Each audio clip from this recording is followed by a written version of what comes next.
welcome and thank you for being here to this special meeting of the City Commission of Rio Grande City today on Tuesday, July 16, 2024. And what time is it, Ms. Solis? 12 o'clock. Let the record reflect that we're about to begin our meeting, and it's 12 o'clock. I would like to call this meeting to order at this point, and Commissioner Olivares, would you mind leading us in the invocation? Yes, of course. Let us pray. Dear Lord, we thank you for allowing us to gather here today. And we thank you for all the blessings that thou hast bestowed upon us, especially those that we sometimes take for granted. We ask for a special blessing in those in our community that are going through hardship, trials, tribulations. Please give them the peace of mind that comes with knowing that you are in control, and through you anything and everything is possible. We ask for a special blessing on this commission. Give us guidance, wisdom, and discernment to make decisions that will positively affect our beautiful city. We ask these things in your name. Amen. Amen. And at this time, I would like to invite everybody to join us in our Pledge of Allegiance. Pledge of Allegiance to the flag of the United States of America and to the republic for which it stands, one nation, under God, indivisible, with liberty and justice for all. And also to the Texas flag. Honor the Texas flag. I pledge allegiance to thee, Texas, one state under God, one and indivisible. Thank you. Ms. Solis, at this time, I would like to do a roll call. Yes, sir. Mayor Falcon, Present. Mayor Pro Tem Barrera, Present. Commissioner Rogelio Olivares. Here. Commissioner De Leon, Present. Commissioner Adolfo Barrera. Here. We do have quorum, Mayor. Thank you. We may proceed then with our meeting. Do we have anybody signed up for this public forum? We do, sir. We do? We have Mr. Elijah Casas. What was his name, I'm sorry? Elijah Casas. Welcome, sir. Good morning. Well, actually, good afternoon now. Good afternoon. Honorable Mayor and Commissioners, I greatly appreciate the opportunity to be able to speak before you this afternoon. My name is Elijah Casas. I am the local representative with the Community Development and Revitalization Division of the Texas General Land Office. It is the oldest state agency in the state of Texas. I know that we have new leadership here, so I got in contact with Ms. Solis, and she kindly helped me set this introduction up. This is just to give you a brief introduction as to what our division does. As I mentioned, the GLO is the oldest state agency in the state of Texas. We do everything from oil spill cleanup, our veteran land board, coastal cleanup, but then you have this small division called Community Development and Revitalization, CDR. We're 100% funded by HUD, and our mission is long-term disaster recovery. I know that out here in Stark County, you have your own type of issues regarding flooding and things like that. In the past, depending on the allocation of funds that have come down from HUD, we've worked on projects like single-family rehab, reconstruction, repair, drainage projects, but as well, currently, Stark County is identified under one of our mitigation counties. So that makes you eligible to look into programs like the Resilient Communities Program, which I've passed information along to Ms. Elise, and I've got copies here as well that I can leave for her so that you guys can read on it on your own time. But just some basic details. The max award per applicant is $300,000. Best part about that is that it's non-competitive and there's no match. A couple of the eligible activities on that include, it is a planning grant, but the development, update, and adoption of building codes, flood damage prevention ordinances, zoning ordinances, comprehensive plans, land use plans, as well as public service activities. So again, I just wanted to make sure that I came out here and said hello. That way you guys can get a face to the name. You'll see emails be coming through for the foreseeable future. Anytime there is any type of allocation of funding that does become available for Stark County or Rio Grande City as an eligible entity, I like to make sure that I communicate with you guys. The last thing that we want to hear is, well, we didn't know about the opportunity. That's heartbreaking. So we want to make sure that we're available to y'all, and I want to thank you for the opportunity. Thank you so much. Thank you. Well, thank you so much for being here today. Thank you for bringing us this wonderful information. I'll make sure that we have your contact information so that we can reach out to you. Absolutely, Mayor, and thank you for your time. And I do love sharing images from the field up with Austin, if at all possible, maybe now or maybe after the meeting. If I could grab a group photo with y'all, that'd be fantastic. Absolutely. Definitely. Mr. Casas, I have a question. Have the city ever applied to one of your assistance programs? If I recall correctly, no, but it's not for the lack of not wanting to. When we have funding that becomes available, it's determined based off of what counties are designated in a disaster. And the funding that has become available for Stark County is this mitigation funding. So these are two current opportunities that we do have right now. The other program is the Local Hazard Mitigation Plans Program, but I can speak with Ms. Solis and Mr. Milan on that one to give you further details, because that is for the Local Hazard Mitigation Plans. And I don't want to misspeak, but I need to get in contact with the county and the local COG, because I do believe that the city of Rio Grande City is already part of the county plan. So the GLO doesn't want to come and disrupt any planning processes or anything like that. If that's already working, that's fantastic. Okay, thank you. Yes, sir.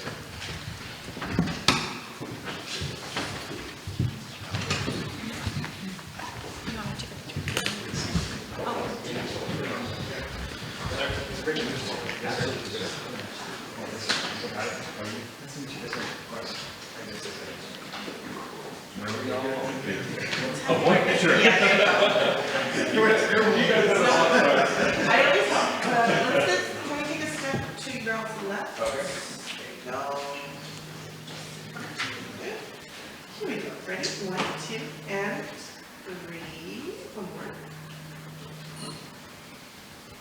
1, 2, and cut. Thank you so much. Yes, sir. We'll be in touch. Thank you. Thank you.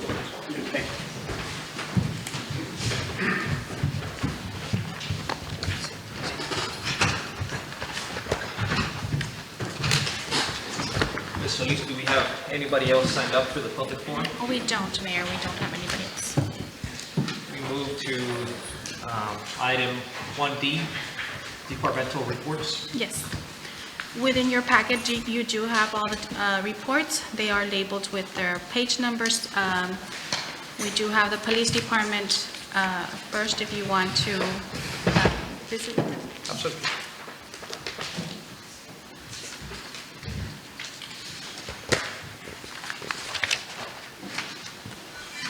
Good afternoon, Mayor, Good Commissioner. afternoon. Police Department, pretty much, we're working right now on getting our Shop with the Cop event coming up. So that should come up in the next couple of weeks. Last year, we chose 33 families that were able to buy uniforms for school. So we have our staff getting all that ready for us. We will let you guys know as soon as we have the date for y'all can join us in that special event. What was the date? Still don't have the date, but it's normally a week before school starts. Okay. Mayor, and City Commission also, we're working on October 1st for our National Night Out. That's every year. We're starting to prepare ready to get funding for that event and kind of push that forward.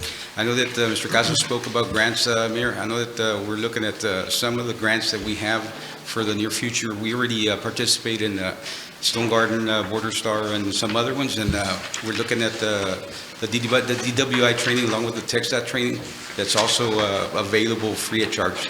So as soon as I get the dates and you guys are okay with it, we'll start up with that. Yes, sir. Probably after the new budgets.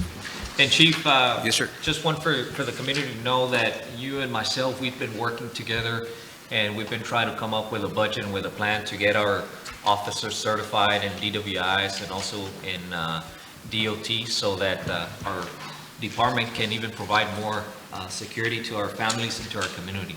That is correct, sir. And we got some of that information. We're just, part of that could be done with the new budget, and we could probably do some of that before the end of the budget year. Yes, sir. Thank you so much for cooperating with me and providing that information, Chief. Thank you. Thank you very much. Can I ask him a question, sir? Yes, sir. A couple of citizens, people have asked me about that they had really positive feedback when you were hosting in the mornings, like maybe once a month, coffee with a cop. Oh, yes, sir. Are there any plans to do that in the future? We're doing it every quarter, Commissioner. We started doing it every month a couple of years ago, and we try to bounce around with coffee shops, and we'll invite anybody to call us and say, we want to have this event at our restaurant or whatever, and we can have it. Yes, that's available at any given time. Mr. Solis and Mr. Castillo, good afternoon.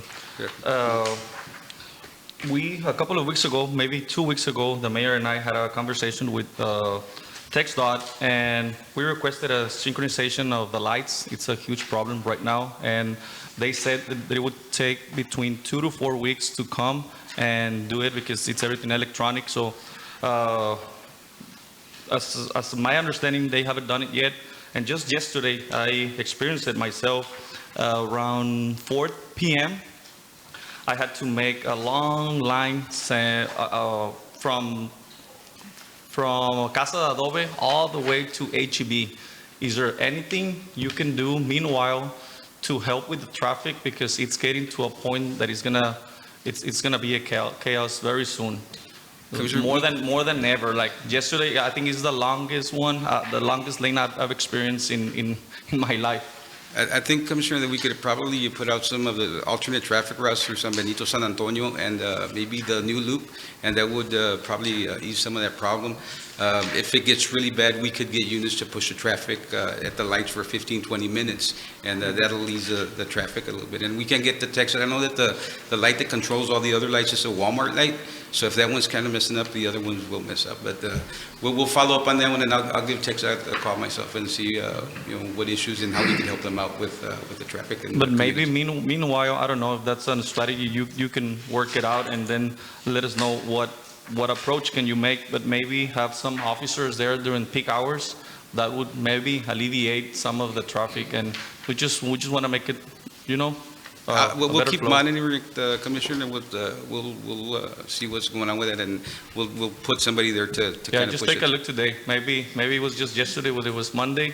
Right. I hope not, but it was very difficult. Well, I know that the school traffic came back also, so that also adds to the traffic that's going on. Yes, okay. Thank you. Appreciate it. Thank you. Thank you. Ms. Solis, who do we have next? We also have Parks and Recs. Mr. Frank Aguirre. Good afternoon, Mayor, Commissioners. In our summer track program this year, we had a total of 130 kids register. Last week, we had a Regional 2 track meet. 55 kids participated in the regional track meet. 25 kids are going to state. The state meet will be on July 25th through the 28th. It'll be in Brownsville. Okay. And Is there any other events that are coming up? we're going to start to register first week of August. We're going to start with our flag tackle football program. Okay. We're going to start registrations And that's going to be around what time? the first week of August. Okay. All right. And it's flag tackle? Yes, we start second and third is our flag football. Oh, okay. And then fourth and fifth will be tackle and sixth grade tackle. And what is that going to cost to the community? $40. I'm sorry? $40. $40, okay. 40 for a flag and 60 for a tackle. Does the city provide the equipment? Yes, we provide shoulder pads and helmets to our kids. Okay. What update do you have, Mr. Aguirre, in the Fort Ringgold Park? What's the status on that park? On the Fort Ringgold Yeah. Park, Is it open to the public? it's still not open to the Still public. not open. The basketball courts we could play on them already. The pavilion's good to go too. The restrooms are good to go. We had an event with Ms. Foltz there last Friday, Ms. Foltz. And it was a great event. So we could open that section of the park. How about the benches? I know back in April, more or less, they were fixing the benches and painting. What's the update on that?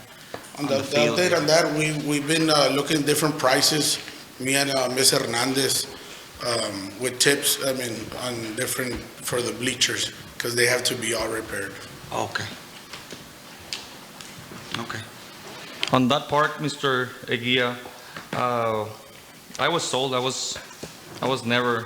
didn't have the opportunity to go as a child to that park, but I was told that that park was used for birthday parties Yes, sir. over there on the side by the basketball courts. Is that something that the community has? Yes, that's is it something we're available right taking now in. for that? Yeah, we can start on it already. I mean, we're working on how much we're gonna charge. Or if the city commission wants, You're working on that right now? yes, sir. Okay, and what's the status on that? Well, I'm checking on other cities, what they charge, more or less, to go on a frame price, the hour rate of employees and personnel that we have to use for And what do you manpower. recommend to have how many employees so we can have a discussion on that? I really think that that's something that will be very, very beneficial for everybody. You know, party places are very expensive, and if we have that one that we can offer, we can just put the minimum just to cover the expenses of 1 or 2 employees, and we can start doing something there for that community. Okay? I think that's a good idea. I don't know what you guys think. I agree with that, and I know that there's a lot of things that have been going on with the city. The only thing that I would like to see is more publicity on the events that we have. There's some things that I know that they're coming up, but a lot of the community members do not know. And I noticed that we have a gentleman here from one of the local medias. Maybe you all can share information with them so that we can publicize a little bit more. Some of the smaller events, I know that the big events, the majority of the community realizes that there's going to be something coming up. But the smaller events, like for example, the flag football and things like that, maybe we can just also involve the local media so that we can have a larger audience as to what's coming up Yes, from ma'am. our parks and rec. Yes, sir. Also on the baseball, I know, try to look into how we can have it year-round, especially for the city. Yeah, I know spring, pony, I think you guys rent the park to Yes. the pony, The, so. the thing there, 2 years ago, we tried to get the charter through Little League, the city. Yes, sir. Little League denied it for a reason that 2 people already had it in our community and didn't let them want to let go of it. On the charter. So Little League denied it to us. Right now, Pony League, someone has the charter. The only reason the city can take over is that they need to let go of the charter. Okay. Because we cannot have, the city of Rio Grande City cannot have 2 charters. That's my understanding. Okay, I've been looking into other cities, especially Palmview, is closest. The city hosts the baseball, and just use Pony League, which you already the have a regular charter, league. as the spring league, so they can go to. To the All-Stars. To the All-Stars, yes, Yeah, sir. we could do But that. usually, the cities, San Juan, Palmview, McAllen, usually the city is that hosts those events, the baseball, softball. If you could please look into it. Yes, sir. And just to finish with what the mayor was saying, it's we all lead by example, right? So by giving some advertisement, and thank you for the local media that is here, we can start doing it ourselves.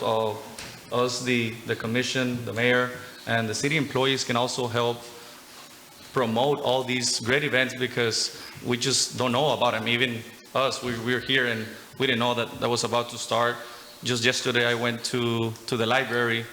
Ms. Norma has a lot of great things going on, and I didn't even know what was going on. So if we can all work together, Ms. Angela, Sure. I'm pretty sure, I mean, most of the city employees have some kind of social media. That's where the word spreads. So we can lead by example. My Mayor, Commissioners, this afternoon. The idea of the fee behind the events is because of the numerous events that we've had lately, and it has depleted the overtime budget for employees. It takes more people to clean these parks, to replenish them with toilet paper and what have you, supplies that are needed. So there's a concept of maybe at least a minimum fee, so that, but again, it's just for maintenance purposes. I agree, but like I said, and I've said it many, many times, we're here to serve this community and to help them as much as we can. I've noticed that we have put monies where they are not necessary. So if we can do the same thing, but to help this community and give them something to do in Rio Grande, we just don't want us hear often that there's nothing to do in Rio Grande because there's a lot of things going on, but maybe we just are not promoting it right. Absolutely. Thank you. Anything further from Parks and Recs? Thank you so much. We have other departments. Thank you. We have Ms. Norma Foltz from the Public Library also Absolutely. to provide us with a report. Hello, Mayor and Commission. I'm here with the Rio Grande City Public Library, and one of the things I wanted to tell you all, we do have Congressman Henry Cuellar's office comes to the library and they have neighborhood hours. They're first Tuesday of every month, and they're there for anyone in the community to come talk to him. Not him, his local staff, and ask any questions that they might have. Right now, we also have adult program classes with SCAN. Every month we have, every Wednesday we have an adult class, and right now it's SCAN that's helping us. And we alternate, some are conducted by the library staff, and we have AgriLife, and we have other partners that we do that with. We also have Fun Friday programs. We just had one with PokeFest. We had over 90 people in attendance. And, we're very appreciative that on Fridays, it's for anyone. You don't have to register, pre-register. You just have to follow us on Facebook and in the city social media also. And we try to pass out information. We have our summer list. This week we have an author coming in, Patricia York. And then we also have, the following week is the police department, the museum, and then we're going to end with Yogi Bear's 80th birthday party. And we alternate also the areas where we're going to conduct these programs, depending on the size and the attendance that we feel. Like some are at the library. We've had at the Fort Ringgold Pavilion, we had a Fun Friday program there as well. At the Berial Park, at the Lopez Tijerina Courtyard. And so just depending on the audience we feel we're going to get is how we select the place. And coming up Thursday, UTRGV School of Nursing came to approach us, and this is one of the cool things about being in the library too, and our community presence, is that sometimes people approach us. We already have our calendar, but we always accommodate those that are, that we feel we have a good connection with. And this is a program specifically for children, so it'll be a healthy program. It's going to be this Thursday at the library at 10 a.m. And they have 11 students that will be conducting the actual classes. And from what I've already met with them, I don't believe there's anyone from Rio Grande City, but they're having to travel down here. They received an endowment, and as part of their endowment they have to do an outreach program. So it'll be this Thursday at 10, from 10 to 12. They're going to have presentations. They'll stick around if people have questions. But at 10, they'll have a mini presentation, and then they're just going to stick around for any other questions. Other than that, in May, just to let you know, we had 1,584 visitors come into the library, but in June, as soon as we start our summer reading programs, we had 2,465. So our summer reading programs work, the community supports us, and we hope that we'll continue that rapport with the commission and the mayor. Thank you. Yes. And ma'am, I know that when I visited the library, we talked and you indicated that there was a need for more space. Yes. Just wanted to let you know, and the community as well, that this commission is working to expand the library, and I think we're going to try to fast track. There's an area that you selected that was apparently ideal for the expansion that you needed, so wanted to let you know that the commission is working on that, and hopefully we can get it sooner rather than later. Thank you so much. Yes. Thank you, and I know that we'll get it to good use. Thank you. Thank you so much. Thank you. Thank you. Anybody else would like to report? Good afternoon, Mayor, City Council.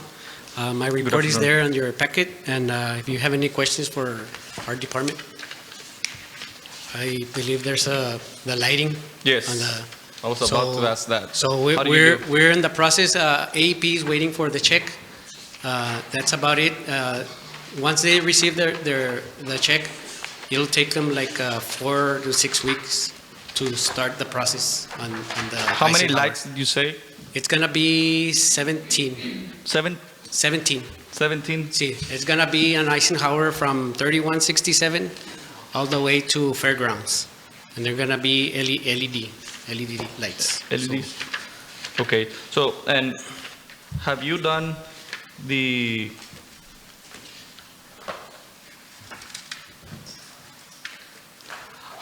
research and see how many neighborhoods are in the dark? Yeah, well, it's gonna be Los Treviños area, and it's another part at 755 country states. Yes. On 75 country states, gonna be more, I think, more expensive because the light poles are through the alleys on the old part.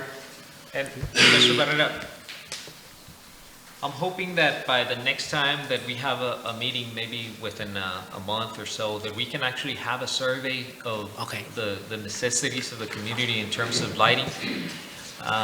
What we're trying to accomplish is we're trying to see what are the needs of the city in terms of lighting and neighborhoods and things like that, and how much money you would think it would cost so that we can start figuring out how to start working towards fixing that issue, the lighting issue, especially at areas that you mentioned like Los Treviños and these other areas. But before we can move forward with any progress, we need to find out what's the area that's going to need the most help, and pretty much essentially a survey of the entire city to find out exactly what is it going to take to try to restore as much of the lighting as we need. Okay.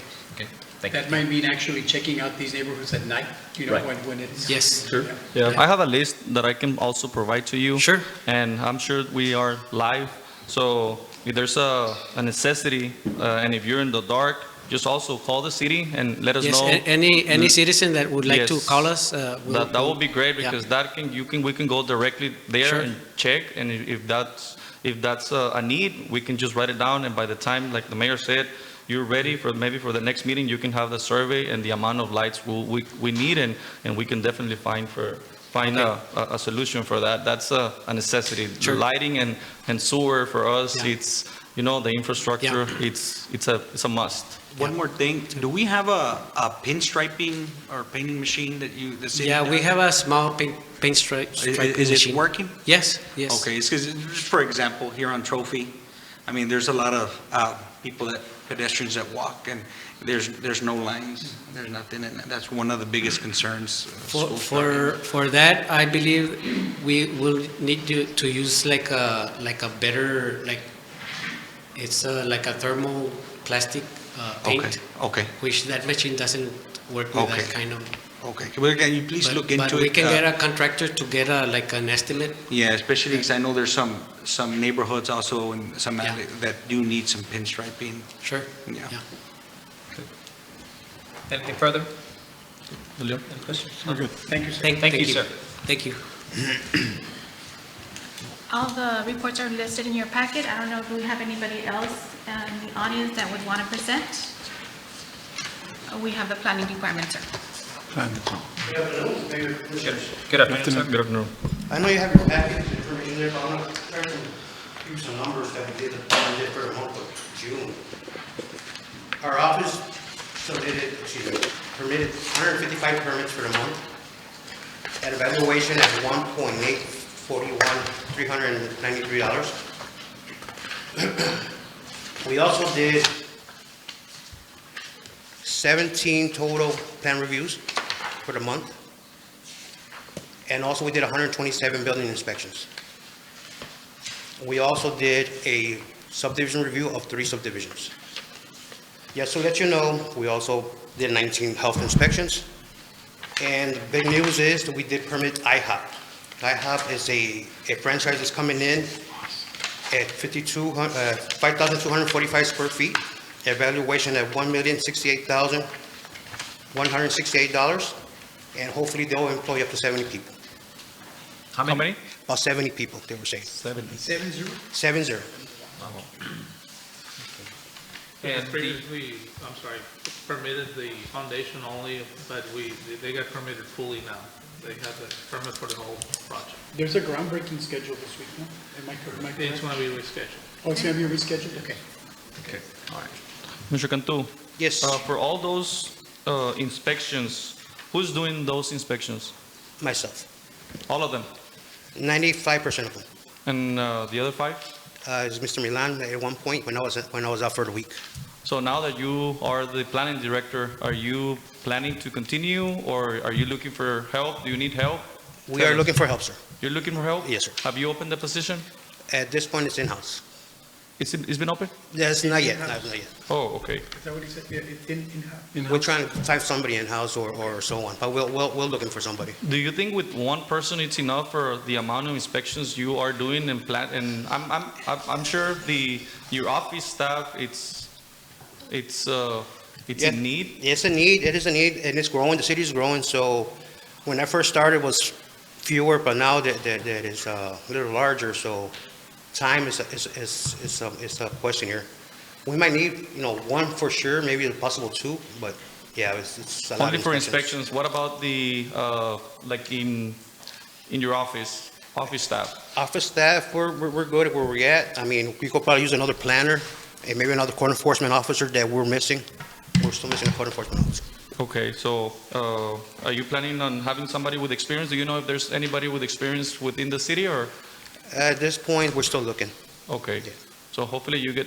We'll lucky and get some somebody, help. Yes, because there's so Yes. many for you two, and thank you for, being the planning director and doing the inspections, and you two as a deputy city manager, thank you so much.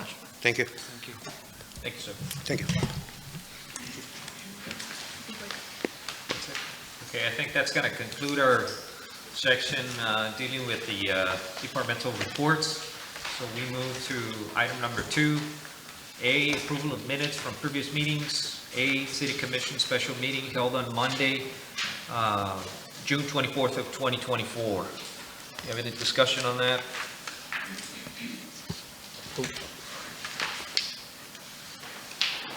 And do we have a motion to approve the minutes? So moved. Does anybody second the motion? Second.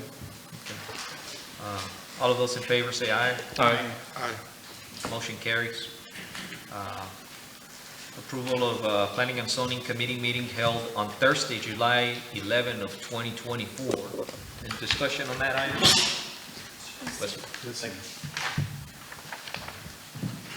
No, sir. Okay. Does anybody have a motion to approve? Motion to approve the planning and zoning committee meeting. Second. Okay, we have a motion. All of those in favor say aye. Aye. Aye. Motion carries unanimously. We move to item 2B, departmental travel requests. That's on page 96, Mayor. Thank you.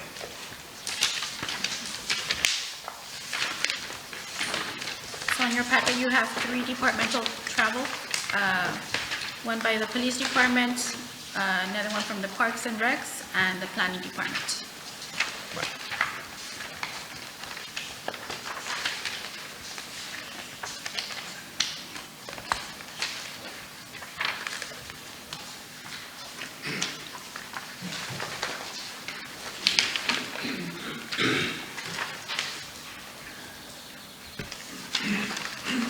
Do we have any discussion on this matter, or questions, concerns? Ms. Angela, what will be the average of a hotel reservation when somebody needs to go to these trainings? Like in our case, now we're going this week. Do you have like a list of hotels that you prefer, or the actual department in charge of those meetings, they give you like advice of where to stay? Depending on the workshop, they provide their own hotels. Okay. They secure a room block for that particular workshop, and they do provide rates for that workshop itself. Yeah, typically, it's my understanding that whenever there's a training, it's going to be a particular venue, and the venue has already a designated block, and they provide a particular Rate. discounted rate for So they block it. the governmental agency that's going to be assisting. Okay. Any further discussion? Do we have a motion to approve this item? Yeah. I move that we approve item, what is that? 2B? Departmental travel 2D. request. 2B. Anybody second the motion? Second the motion. Everybody in favor say aye. Aye. Motion carries. We move to item 3A, presentation on behalf of Value Risk Consulting through its agent, Mr. Jonathan Sekulinski. I didn't want to butcher that.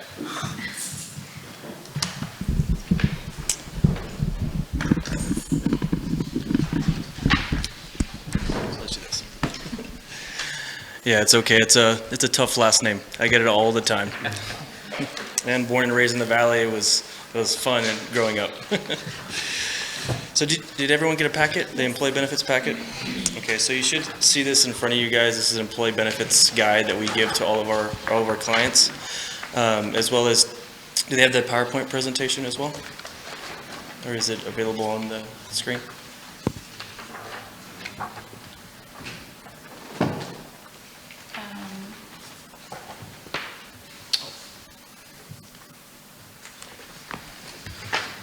Oh, there you go.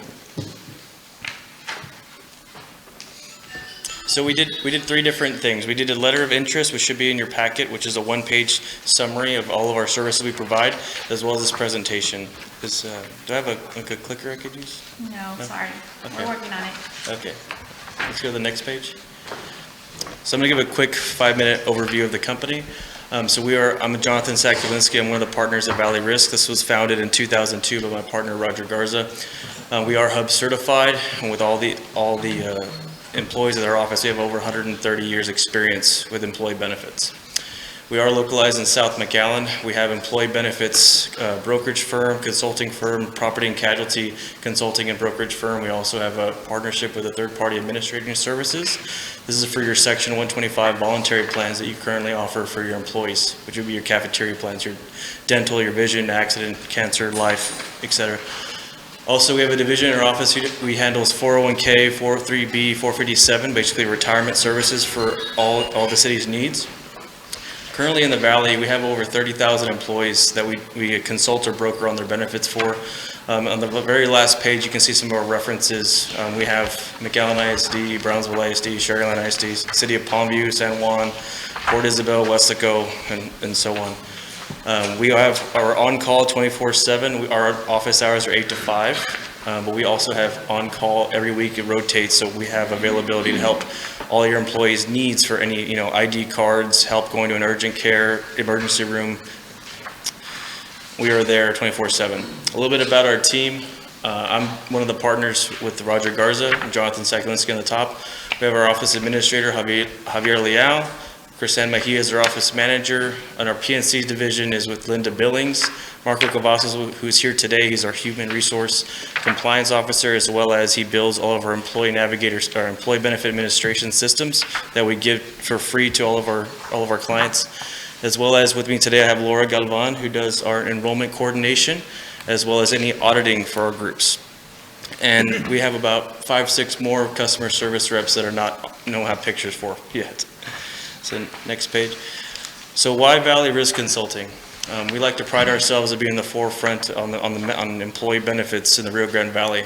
With our expertise, we do an analytical approach and find out what is the best suit for each individual group. If we look at fully insured medical, level funded, self-funded, we dive in and see what's the best cost savings measure for that entity. And going beyond that, it's like some of our self-funded groups like McAllen ISD and Brownsville ISD, we go one step above that and do an individual standalone PBM, which is a pharmacy benefit manager. So whenever we do an independent and transparent PBM, we're able to save a lot more costs than if we are bundling with like a Blue Cross who owns their own PBM, a United Healthcare who owns their own PBM, Aetna, same thing. If they own it, they're going to want to make the most money off it possible. So by having a transparent independent, we're able to save more money. And that's what we have in a lot of our school districts. And then one step further, we also help utilize and contract a international pharmacy for our specialty drugs, to where we can also save an additional 60-70% on, right now everyone's starting to take Ozempic. This is one of the most common drugs, and this drug could run $100,000 a year on a medical plan. If we're able to drop that cost by 60-70%, we want to show that there's a possibility for that. Also, we have a lot of great appointments and contracts with different carriers out there. We have over 100 appointments. A gap plan, just like with your car insurance, is very important for your medical plan. You know, you're offered hospital indemnity plans with, you know, your Aflacs, your Colonials, but we always like to put in or offer a traditional gap plan that actually pays a lot more for inpatient, outpatient surgeries, MRIs, than a traditional just, you know, Aflac, hospital indemnity, or Colonial product. Go to the next slide, please. So I'm going to hand over this education on our products to Laura Galvan. She's our enrollment coordinator. Good afternoon, Good afternoon, Mayor, ma'am. Council, City Council. My name is Laura Galvan, and I'm with Jonathan at Valley Risk Consulting. As Jonathan mentioned, I am in charge of the enrollment coordination and as well as auditing for the company. So we provide one-on-one enrollments for each and every employee, educate them on the importance of insurance products and all the benefits that come along with it.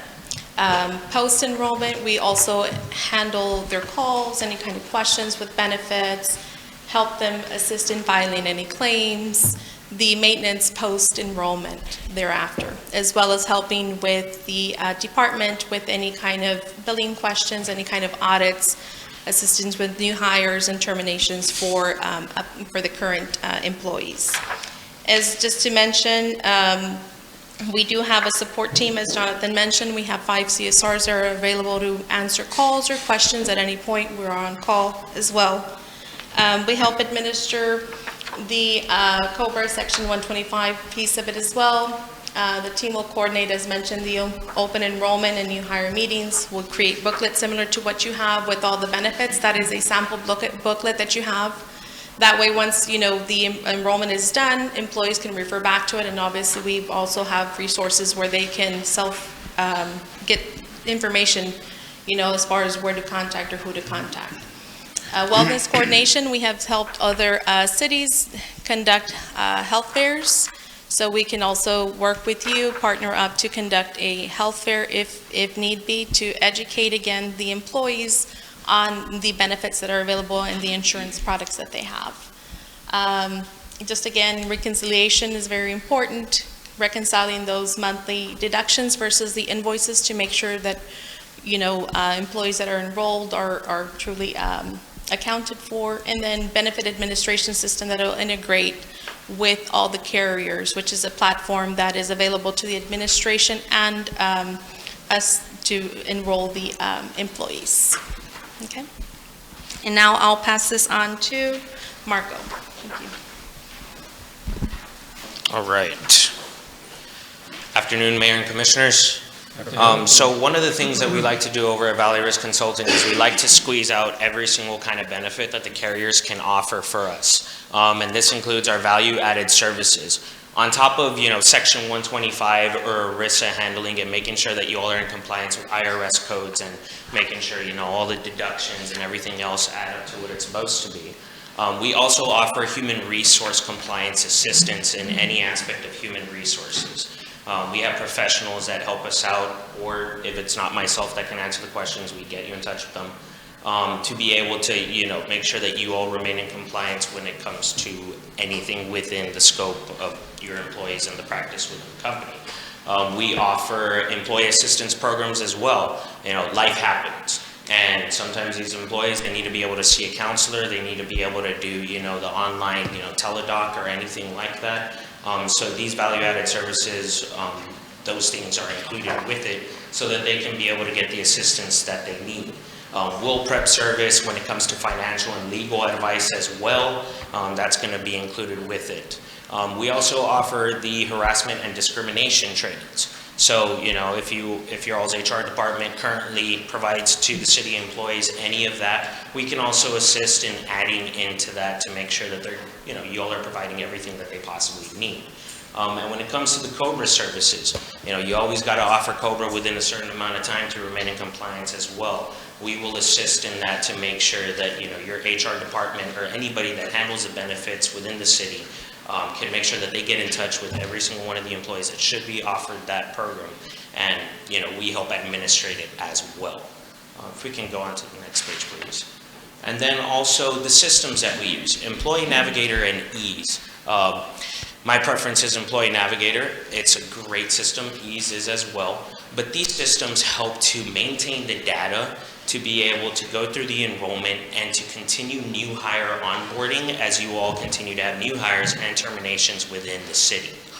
These systems, we build them out to where basically, every single time that somebody needs to be offered their insurances within the eligibility period, it will be offered within the system. They'll have access to be able to see what insurances that they decided to go with. We can put in documentation such as a summary of benefits so that they know exactly what their medical insurance covers, what their accident plan may cover. And these systems, we set them up to where they're able to feed to the carriers as well. So there's no longer going to have to be the hassle of your human resources or benefit administration department having to go in there and manually input everything.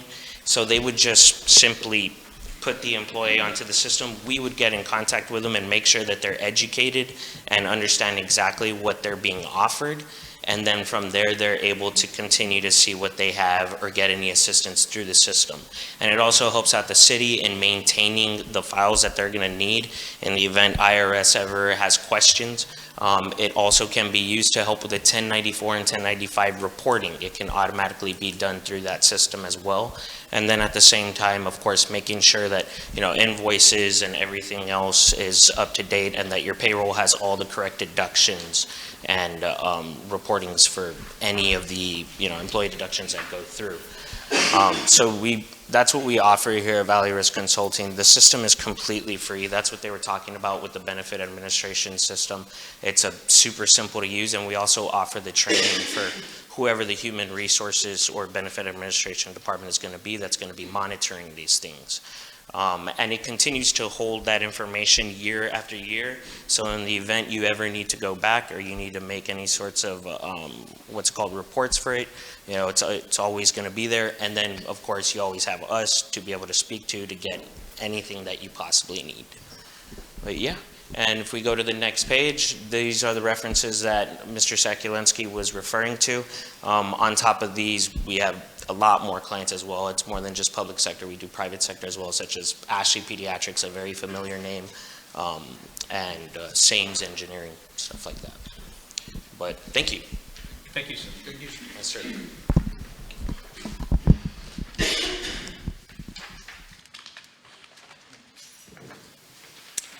Any questions you guys might have for us? No questions on my behalf. Anybody else have any questions? I do have a question.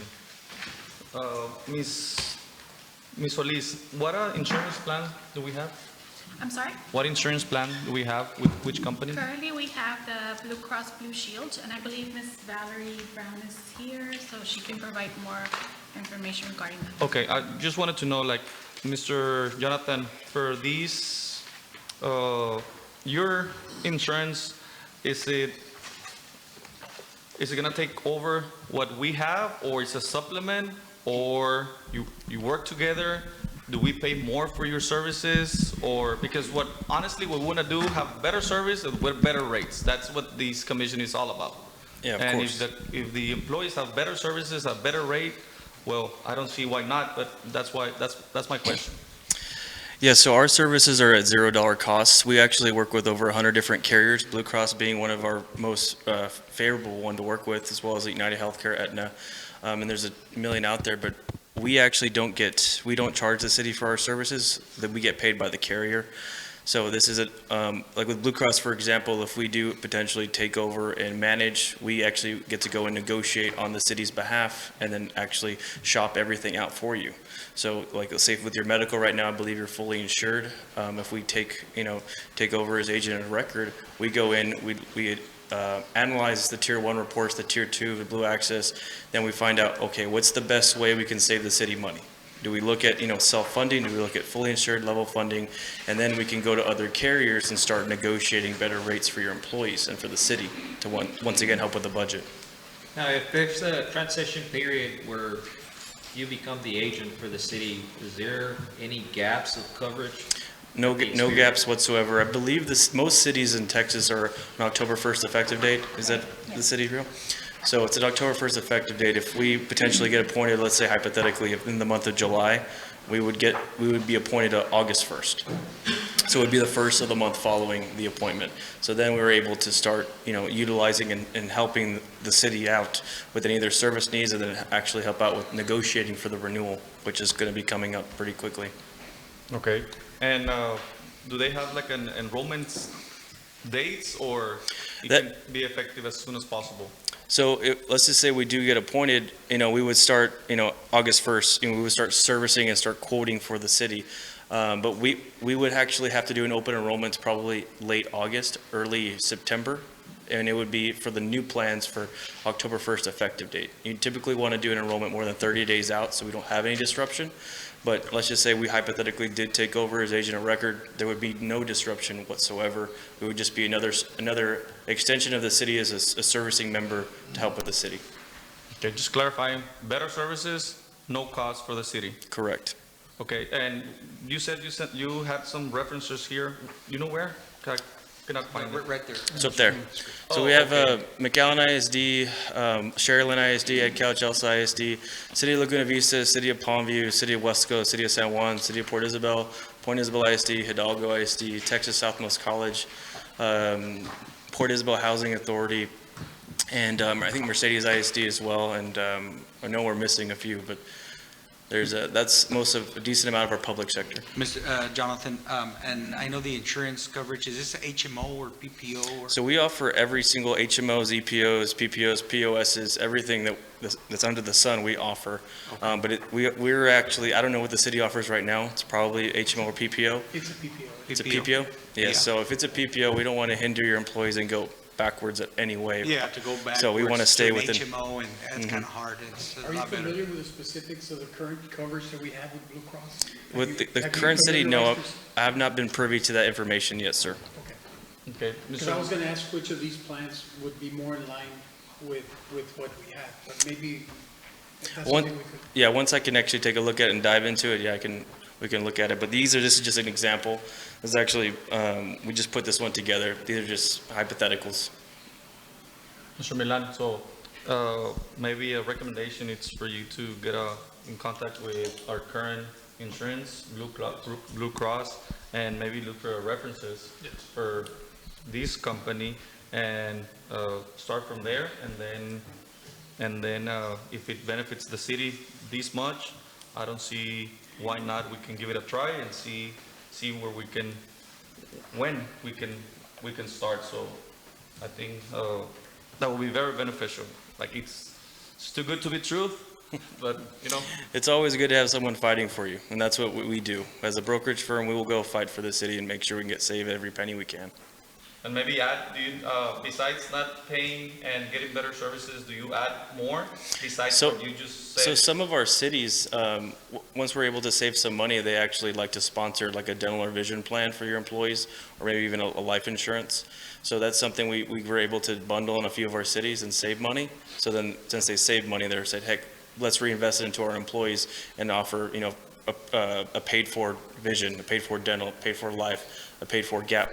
It's just, each city is different, and if we're able to save money, they like to reinvest it into their employees. And try to save some money and make some get a life benefit. Mm-hmm. And that's something also. I don't know if the basic life and AD&D policy is offered to the cities. It is perfect. Then we can look at that too. We'll get more information by next week. Okay. Thank you so much. All right. Thank you so much. Thank you for your time. Sir. Anything further? When does our current insurance expire? We'll have the open enrollments coming up next month. How long have we had our current provider as a city? Maybe Valerie. Leo, do you know? I think we went on board with Blue Cross Blue Shield, let's say 2020 maybe. We were teaming up before that. Yeah. Okay. Anything further? Thank you so much. Thank you. I think that concludes item 3, the presentations that we had. Now we move to item 4, ordinances. This is going to address the second reading of ordinance number 2024-04. This is for an existing annexing the described territory to the city of Rio Grande City, Stark County, Texas, and observing the boundary limits of said city so as to include said hereinafter described property within said city limits, and granting to all the inhabitants of said property all the rights and privileges of other citizens, and binding said inhabitants by all of the acts, ordinances, resolutions, and regulations of said city, and adopting a service plan or agreement. And I think that this is an issue that had already come up in the last meeting, right? Yes, Mayor, we had this ordinance presented at the last meeting, and due to time, we had to reintroduce the ordinance to meet with the timeline. Right, and I think that this particular ordinance involves a piece of land that consists of 70 acres. 70.04 acres. And this is going to be land that's going to be subdivided eventually in the future, and the city is annexing this property so that it Correct. becomes part of the city, correct? It'll be commercial and residential. I'm We sorry? have it'll be commercial and residential. We have Ms. Vaz also with some information in reference to it. Okay. Good afternoon, Mayor, Commissioners. Good afternoon, ma'am. Like City Secretary was mentioning, due to the time frame, it needed to be presented again. This has gone through the process, and as you were mentioning, there will be commercial and residential lots. We do have representatives of the owner here present, if you need to ask them questions directly as to the use of the property. But for purposes of annexation, this is the second reading. Right. And I think that the reason that we put it in this agenda was to comply with the timelines that we needed to publish this. Yes, 16 days. Right. Back then, when we had the first reading, we had not complied necessarily with the 16 days. Today, we're just making sure that everything is in order and that we're compliant. Yes, from the first reading to this reading. Right. Yes. Okay. And nothing changes as to the proposal that was done from the first meeting, right? That's correct. Service plan remains the same, and the agreement remains the same. Okay, thank you. Any discussions or questions that anybody may have regarding this item? Any questions for the representatives? I so move, Mayor. Okay, there's the motion. Does anybody second the motion to approve the ordinance? Second. Motion has been seconded. All of those in favor say aye. Aye. Aye. Motion carries unanimously. Thank you. We move forward to item 5A, discussion, consideration, possible action to approve resolution 2024-25, a resolution of the City Council of the City of Rio Grande City, Texas, adopting the grant agreement with the Texas Department of Transportation for airport maintenance, approving expenditures up to $100,000, and authorizing the interim city manager to oversee project expenditures. Mayor, Commissioners, we have in the audience Mr. Moniz to elaborate. Mr. Muniz, welcome. Good afternoon. Good afternoon, Commissioners, Mayor. afternoon. This is a TxDOT Transportation grant for a grant program for the routine airport maintenance on the airport. In the past, the grant used to cover 50/50 on the cost, and this one it goes up, they went ahead and moved up to 90/10, the coverage of it. Basically, we're looking into replacing the beacon lights and maybe the runway lights. And it's one of those where we want to upgrade the airport. Yes. It currently has them, but it's due for an upgrade. Just to clarify, this is a grant that's being given to the city to provide maintenance to the airport, correct? Correct. And like I said, it's up to 100,000 projected cost, but they cover 90% of that. So we're only responsible for 10% of the cost? We're at the end, we're going to be responsible for 10%. And this applies to any kind of maintenance in general? Well, there's certain maintenance that it takes up. There's a category of what type of maintenance, and basically it runs, this is not exactly for the pavement, but it is for the beacon. We're looking into the lights, any things that we might encounter, needing to encounter. Okay. Any further questions or discussion regarding this matter? Do we have a motion to approve the resolution? I move that we approve the resolution as presented. Okay.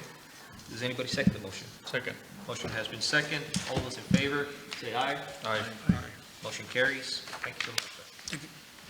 moving forward to item 5B, discussion, consideration, and possible action to approve Resolution 2024-26, a resolution of the City Commission of Rio Grande City authorizing the submission of a Texas Community Development Block Grant Program application to the Texas Department of Agriculture for the Downtown Revitalization Program, Main Street. Mayor and Commissioners, with me is Ms. Nelda Barrera. She is representing GrantWorks. They are assisting the city with the application to the Texas Department of Agriculture. This resolution is for an application we submitted to the state for $500,000 to do improvements on Britton Boulevard. That would include a hydraulic lift and some lighting and sidewalks. I don't know if you want to mention a bit on the resolution. Good afternoon, Mayor and Council. My name is Nelda Barrera. I'm the Client Service Manager with GrantWorks covering South Texas. Good afternoon. And to go along with this resolution, because the city has applied as part of the CDBG requirements, we ask that the council pass the resolution identifying, is this the signatories? This should be the signatories resolution, identifying 2 individuals with the city, which is typically the mayor and the city manager, to move forward with that project. And that's Okay. one of the resolutions. We'll have a second one as well. And just to clarify, this is a program that's going to help to remodel, provide some repairs to some of the areas in downtown? Yes, sir. Through the Community Development Block Grant, the funding comes from Housing and Urban Development, and the money comes through the Texas Department of Agriculture. The city of Rio Grande City applied for funding, and we call it the Downtown Revitalization and/or Main Street Program. For Rio Grande City, it's the Main Street Program, and as Ms. Baez has identified, the areas that would be, the funding would be used for those areas. Yes. Right. And I think, I'm sorry. So when we have events on Main Street, it's pretty dark in some areas. So we are at risk of having some of our citizens fall down, trip, and the lighting will be upgraded, and the lights will also be upgraded. The sidewalk will be smooth, so they kind of prioritize safety and security. is there going to be a ramp that's going to be installed for the kiosk that we have? Yes, it'll be a hydraulic ramp. It'll be level with the sidewalk.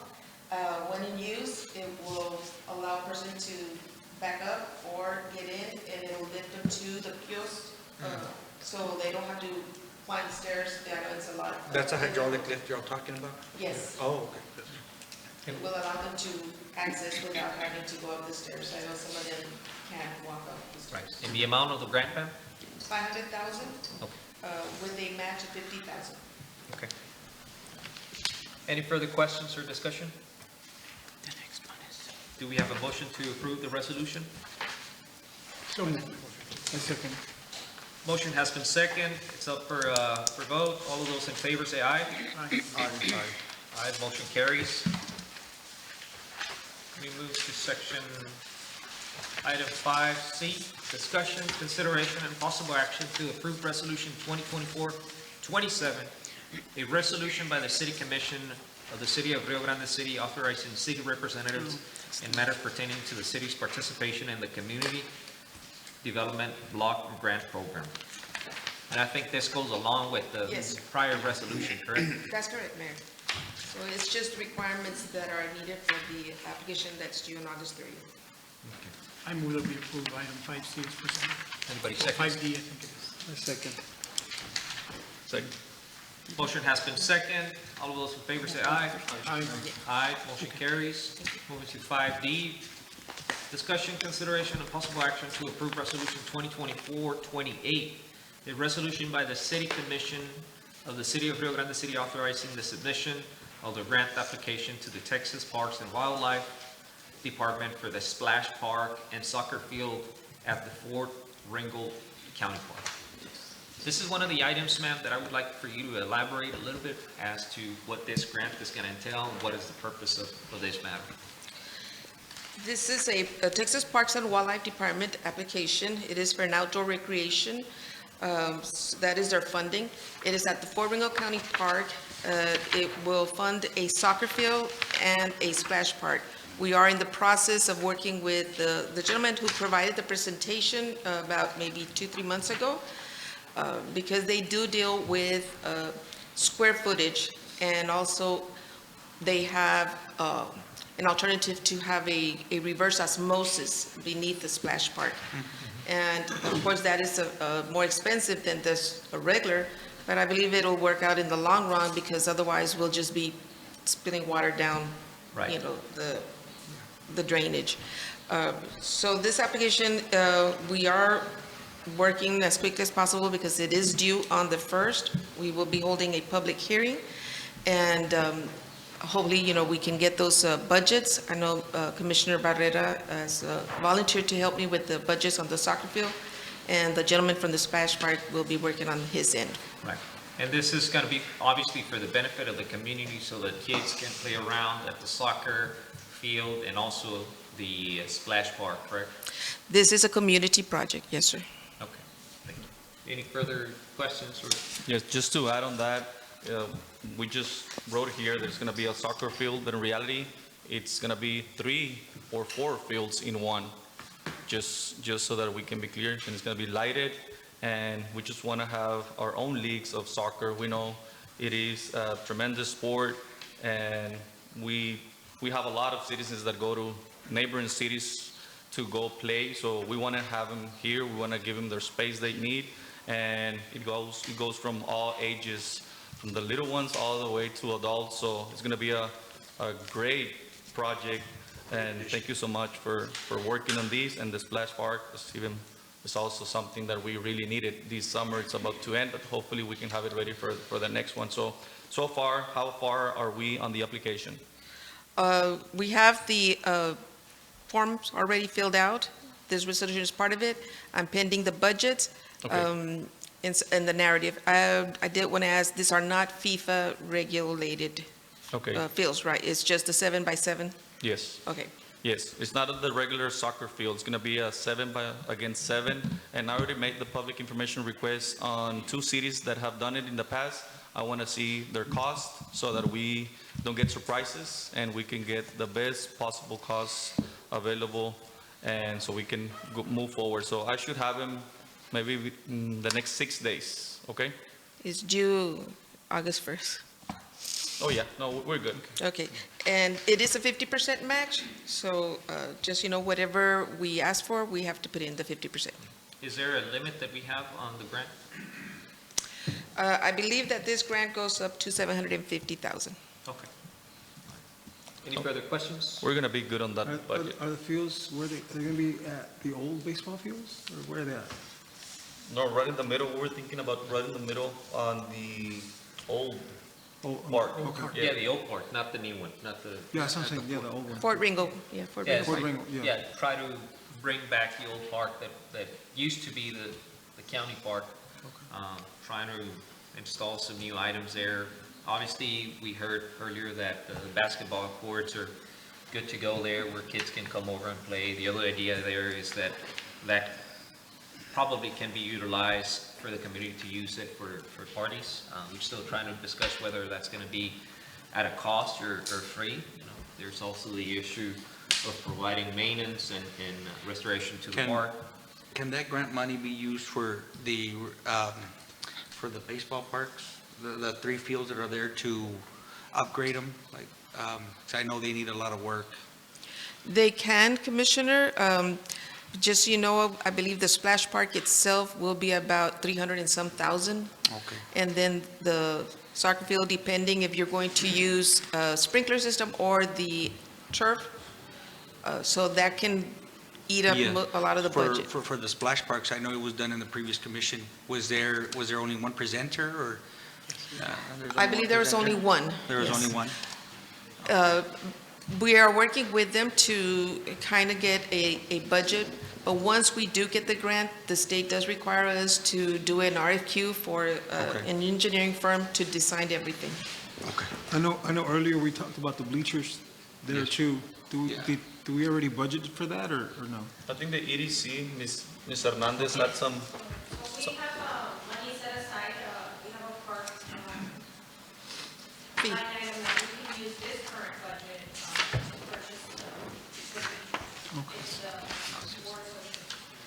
Commissioner Barrera, based on what you are saying, if the splash park, it's around $350,000, I think we're gonna have enough money to put into the baseball fields, because these soccer fields are not that expensive. And if we do them with sprinkler system, is when we're gonna have enough money, so I think we're good at that, and we can expand that money as much as we can if we look for the proper labor to do those soccer fields. And like you said, if we're gonna have more options to see and look at the budgets of those splash parks, so maybe we can save more money, because we only know the cost of 1%. If we get 2 or 3 more, we'll have better options. Yes, sir. You always have an opportunity, after you are awarded the grant agreement, that if there's funds available after that was awarded, you can amend your scope of work. Okay, and I think it's gonna be enough for bleachers as well. Yeah, bleachers, shade, let's see, so, because we have 3 good parks there that are baseball parks that are pretty good and they need to be use. Yeah, I know they need a lot of work, even the lighting. Yeah. One of the top So we lighting can probably, companies, for the Musco future- Lighting. Yeah, but that doesn't have to be only that grant that we can apply for to Yeah. help with those fields. This is just to help, we're just talking about two projects here that maybe we can use that money to help over there, but also there should be other grants that we can use, or maybe the city as well can help with helping with those fields. Yeah, because by updating these fields to turf, let's say half of the fields, I mean, you're cutting down on maintenance and cost, on cutting Water. grass. And I know the city of San Juan, which is a very small city, I mean, their parks, they just upgraded their parks, their baseball parks at softball fields to half turf. And I spoke with some of the directors, and it's wonderful. It's maintenance costs, it's gone. Did they tell you how much they No, spend? you know. 'Cause I was told that those fields with turf are extremely expensive, extremely, but we can look at it and maybe start with one, and Exactly. if it works, we'll look for more grants for another one. Like I said, now this commission is focused on the needs of this community, so we can definitely look for money to have those at the best, with the best qualities. Yes, sir. When we're going out for bids, you can put it also as an alternate to see what's the difference in cost. Thank you. Thank you. Any further questions or discussion regarding this item? Do we have a motion to approve it? Move motion to approve item 5D. I second. Motion has been second. All of those in favor say aye. Aye. Aye, motion carries. We move forward to 6A, discussion, consideration, and possible action regarding the approval of expenditures and contracts valued less than $50,000 but more than $5,000 that comply with or are exempt from section 252.0215 of the local government code. We go to the expenses on 6A. Ms. Solis has prepared a table of contents so that we can have a point of reference for all of the expenses that are being made. That's very convenient, thank you. And also by page number, so that if you commissioners want to go and specifically look at something, you have a clear point of reference as to where you have to go. So, thank you so much, Mr. And I think There's several departments presenting, if you want to talk to each individually. I'm sorry? There's several departments presenting items, if you want to talk to department heads individually. Is this the police department? Yes. One of the questions I have for the police department, which is the first set of expenses that we have. Yes, sir. On the request for the maintenance on the 2019 Dodge Charger unit, and forgive me, but I'm assuming that this was some kind of damage, body damage that the unit accident. received? It was an accident. I'm sorry? It was an accident. Okay. It was an accident back in October of last year, and the insurance already gave the money from the insurance claim to the city for us to fix it. Oh, that was actually going to be my point, whether or not the insurance had covered this. But. Yes. And that money has been received by the city? Yes, sir. Okay, fine.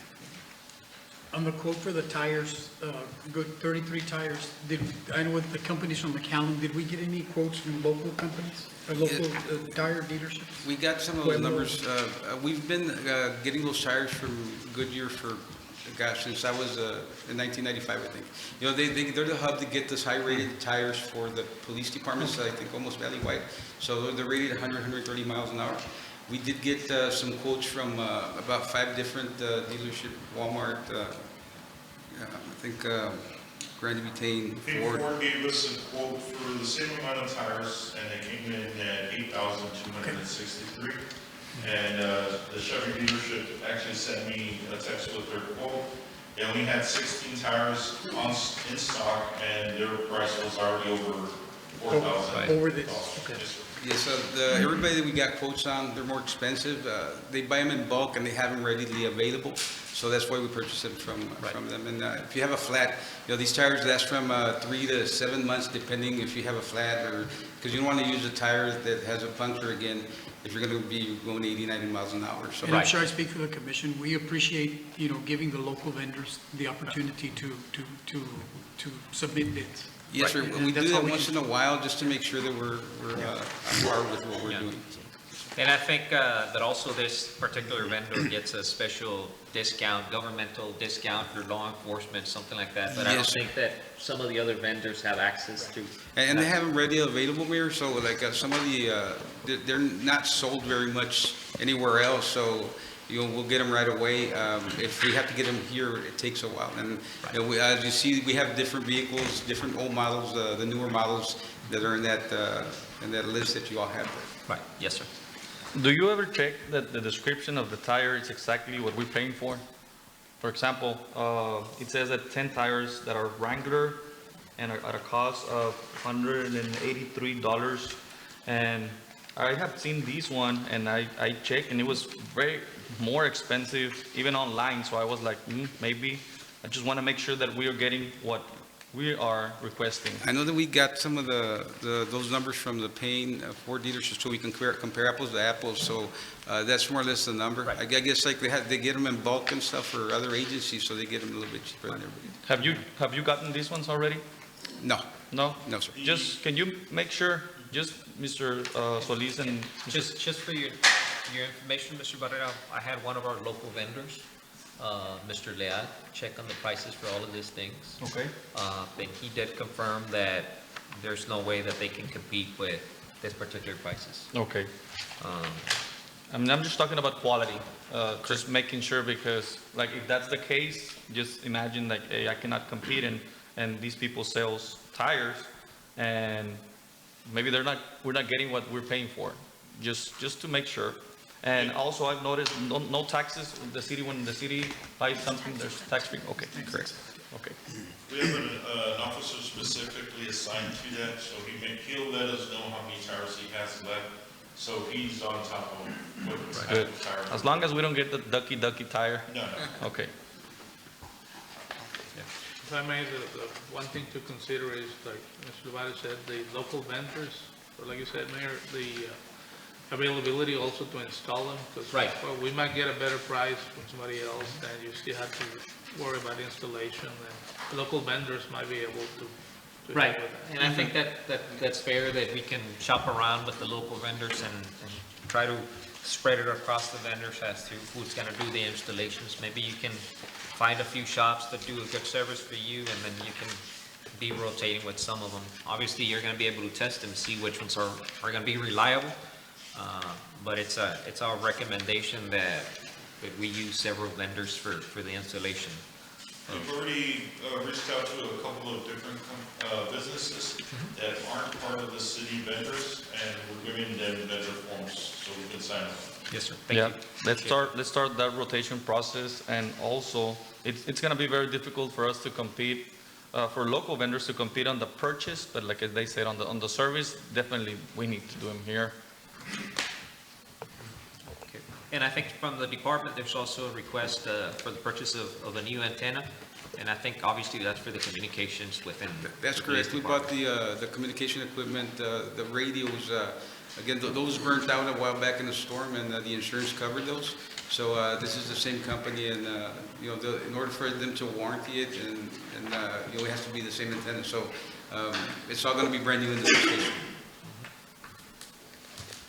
And then there's another one that I've been looking at, and is the owner of this shop here, Mr. Role Mechanic Shop? I don't think so, sir. No?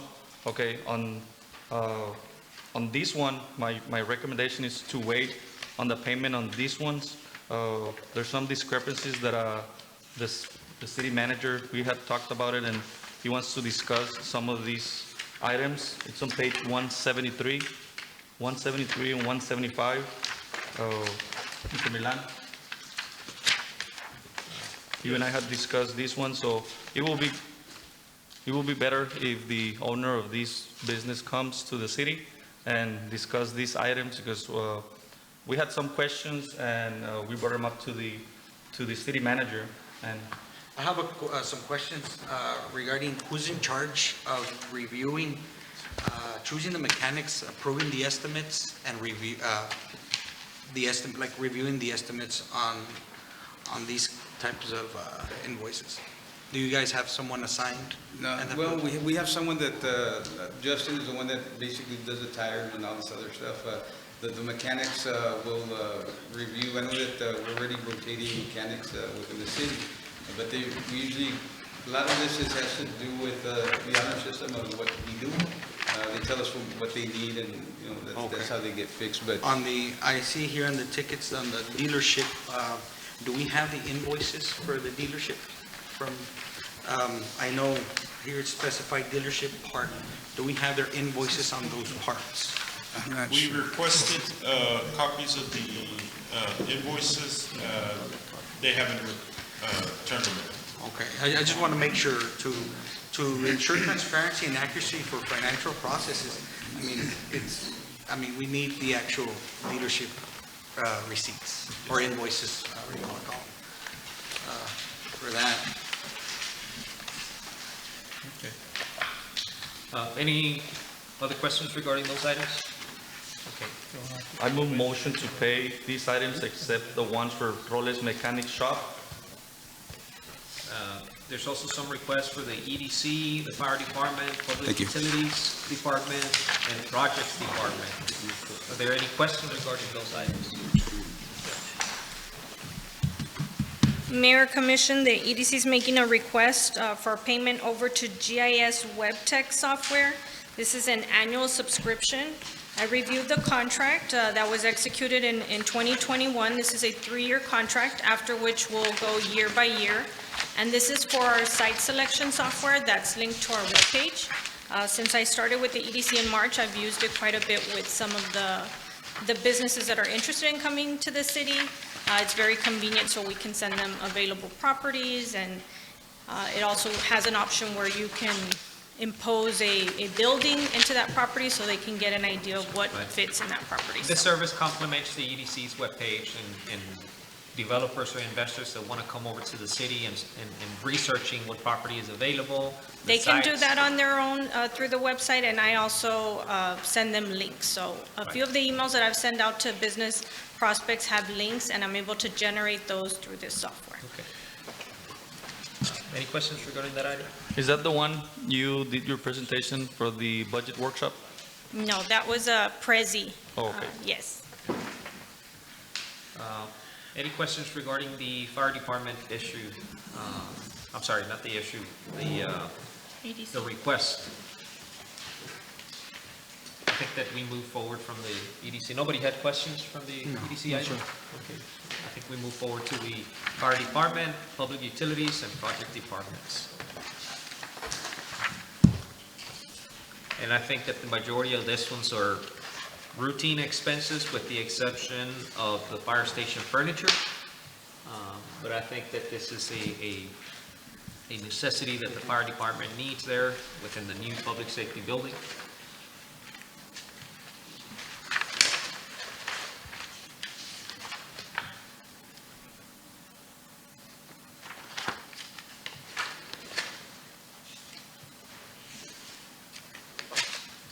These are for the new building? The recliners? Yeah. The recliners are for the new building. Recliner. Yes, sir. Yes. Those recliners, did we get bids on that or estimates? We got quotes on them. Two companies, it says quotes. The fire station one is the least amount of the quote, of all the quotes that we got. The two quotes that we got is the least expensive. So we're looking into getting that one, the one that has the fire station logo on it. It totaled to $6,511.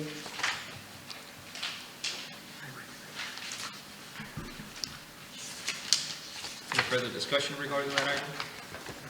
No. From the Public Utilities Department, I believe that these are routine expenses that we have.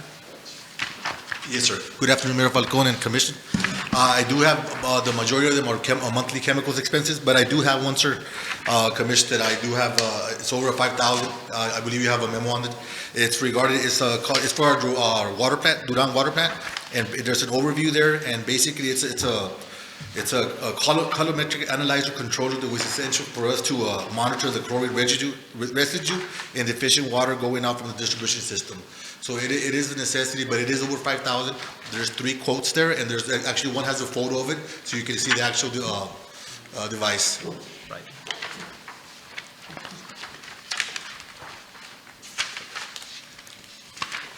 And this is a replacement or a new Yes, sir. item? It's going to be a replacement. Yes, It's a sir. replacement, Yes. correct? Yeah, the one we currently have, it's old and it's starting to give us a little bit problems. That's your recommendation that we approve this expenditure as a necessity? That is correct, sir. Yes. Let's see. Ms. Solis, do you include all the quotes when they request a part like that? I don't. No? I get them to prepare the agenda, but not before. That'll be, like in my case, Commissioner Barrera, that'll be me, sir. I'll Okay. have my guys, my supervisors go over it, and then of course, then I'll intervene and I'll look for some, especially if it's over 5,000, sir, definitely. Yes, I honestly, I would like to see the quotes, if there are 2 or 3 or 4. Okay. And include it here. that way. I did include 3, sir. That's one, go. There should, yes. Do you always go with the lowest one, sir? That's, sometimes we do, sir, but it depends also on the quality of the brand, sir, and also the availability and how often, like, if it's a necessity, sometimes I'll go up to Mr. Milan in this case and, hey, I really Especially need with- this, it's more pricey, but we need it, it's a necessity, and I'll justify the reason why behind that. So these are the only 3? Yes, sir, that is correct, sir. We are required 3 unless if you, moving forward, you want more quotes or, Yes, well, in my experience, sometimes when you're talking about parts, the cheapest one, I think we should base it on brand and reviews and maybe on your own experience. that's correct, sir. Commissioner, on that one, it is the same brand, but I think it's it's sourced out, I guess. So Core and Main actually is selling the Hack brand. Okay. So we just found it a little bit cheaper through Core and Main. Oh, okay. I think the original price of the actual company, I don't know how that's possible, but it's actually 8,000, which is the one that has the photo on there. Okay. So I was well, how is it, they're selling their own brand at a higher price, but, so in that case, we went with the one for Core and Main at I believe $5,900, $18. Okay. Thank you. Just be very careful on that, Definitely. especially on the branding. And Yes. this kind of equipment, material, branding is Definitely. essential. Yes, sir.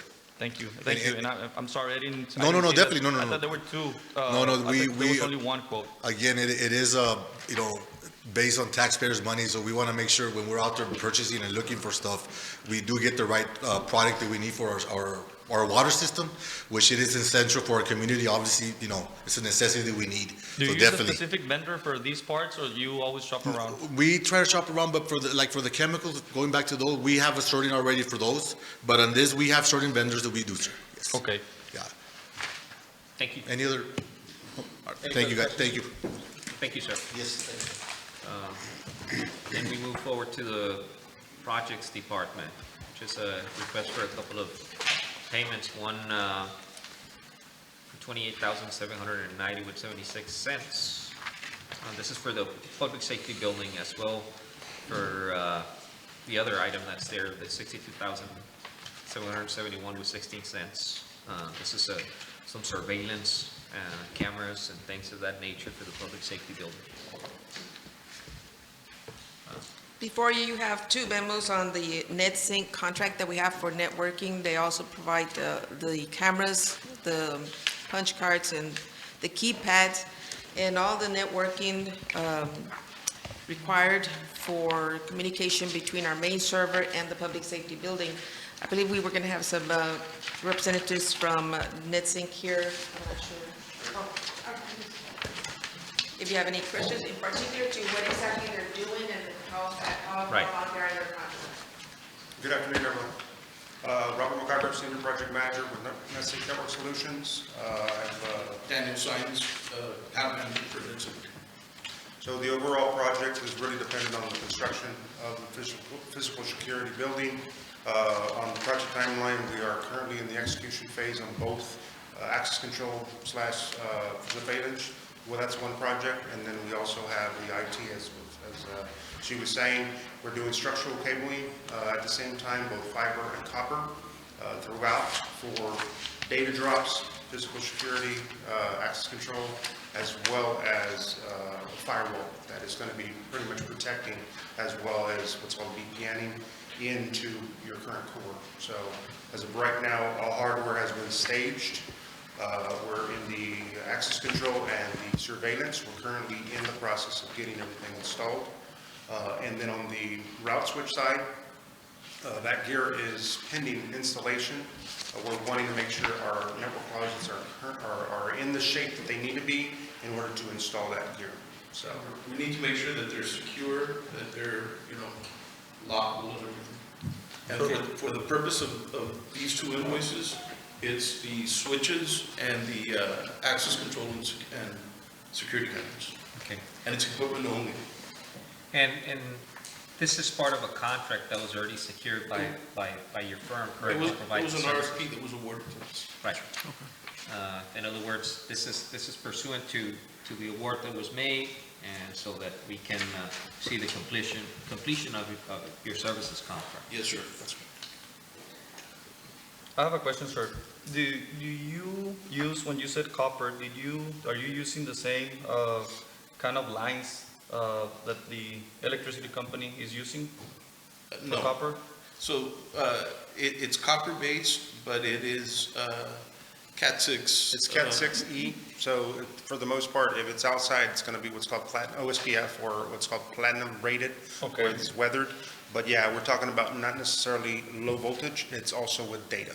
Okay, that was just, it was Good a question, yeah, it's a great question. And also, based on the construction, I don't know, are you the owners? No, we're not the owners. We're employees of the company. I'm the account manager that oversees your liaison to the city. Okay. And Robert is the project manager. He's Okay, do you everything deal on the- with budgets as well? Yes. In the company? Okay, I have a question, and it's not too long ago, maybe you're still working on this project. Do you recall to send several quotes to Gerlach when the initial approach was given to you? Did you send several bids or just one? I think we just sent one, and it was as specified. So Yes. we adhere to all the specifications that the city put out through the contractor. Okay, I see. So there was only one? Because I've noticed two different budget descriptions, and on one, it was for a certain amount of money, and then the second one, just 45 days later, it went up 25%. So that's why I'm asking, did you increase your price 25% when they reach out to you the second time, or no? No. Okay, No, that was... Yeah, to add on to that, we do have one statement of work that has pretty much everything built into it.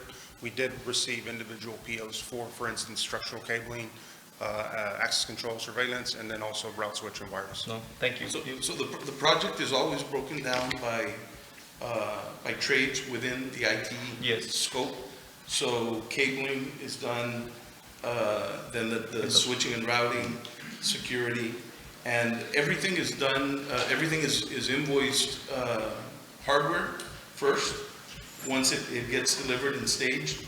And then the last thing that we bill is the actual installation. Yes, okay. I see. Thank you. Yes, sir. Great job. Great job. Thank you for I your went and I saw what you're doing and. Yeah, we just came from there and it's looking really nice. The building's looking good too. Thank you so much, sir. Appreciate it. Thank you. Any further questions? That concludes the contracts and agreements that we have in section 6A. Do we have a motion for the approval? I think he had made a motion. Exclusion. Yes. Okay, I think that the motion right now is to approve all of the items with the exception of, 173 and 175. that is correct, 172 to 175. Yeah, until further clarification. Okay. Does anybody second the motion? Second motion. Motion has been second. All of those in favor say aye. Aye. Aye. Motion carries. We move to 6B, discussion, consideration, and possible action to approve authorization to negotiate and award contract for professional audit services with Mr. Raul Hernandez and Company PC for fiscal year 2024-2025. Good afternoon, Mayor, Commissioners. This year is 2022 contract with our external auditor. He's been our external auditor since 2017. I came in with the city in 2017. We had other auditors that was working on our audit at that time. We're 2 years behind. They took over a year to finish. After that, we switched auditors to Mr. Hernandez. He brought us up to par with basically doing 2 audits within 6 months, because it's a lot of work to do. It normally takes someone 6 months to do 1 audit.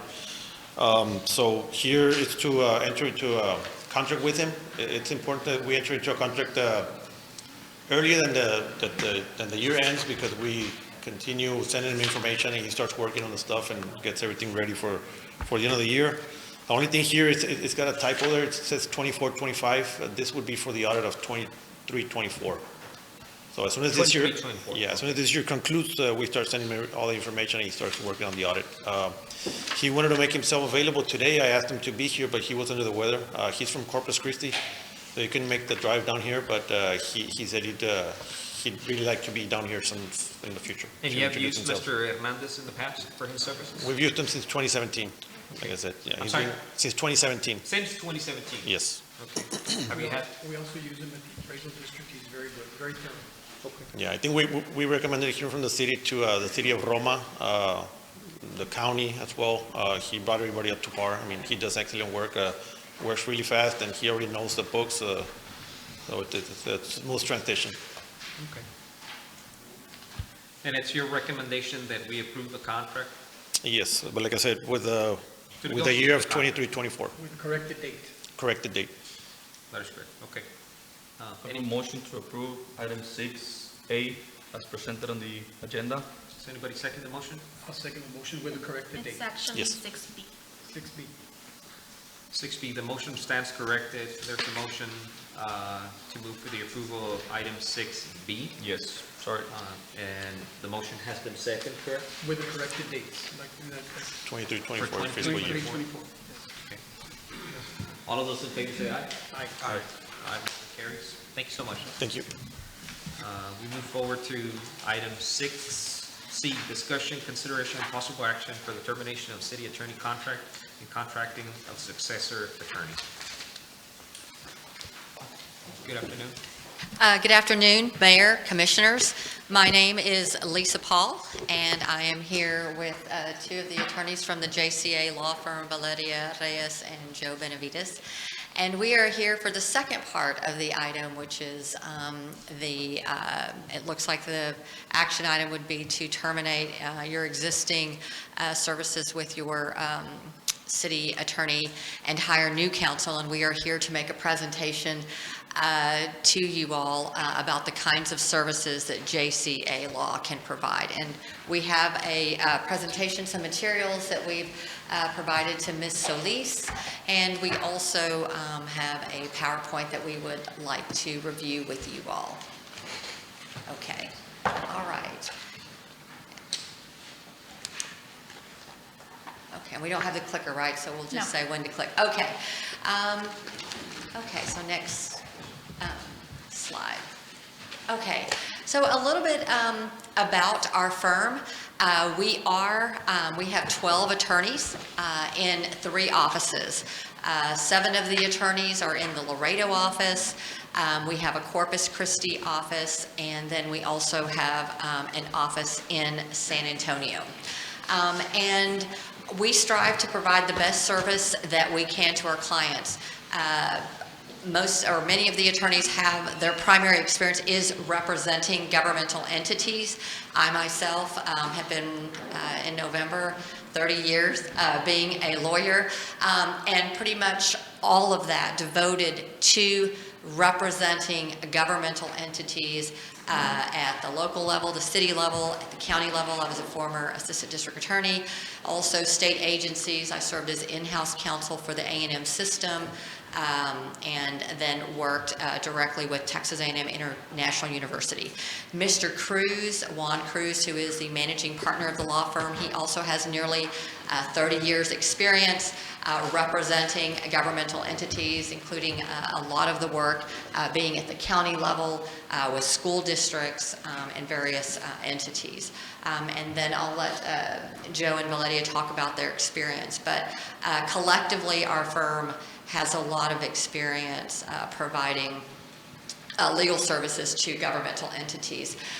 The other great thing, I've worked in a variety of offices that I love about JCA Law is we do have a team approach, because we've got lawyers who have a lot of experience, and then we have other attorneys who have less experience, but we all learn from each other and we all work together. And so if there is an issue that pops up with any of our clients, one of the great things is that somebody has probably seen it or has done something similar. And so we work together so that we make sure to provide fast, which is important because you want prompt advice, and thorough advice.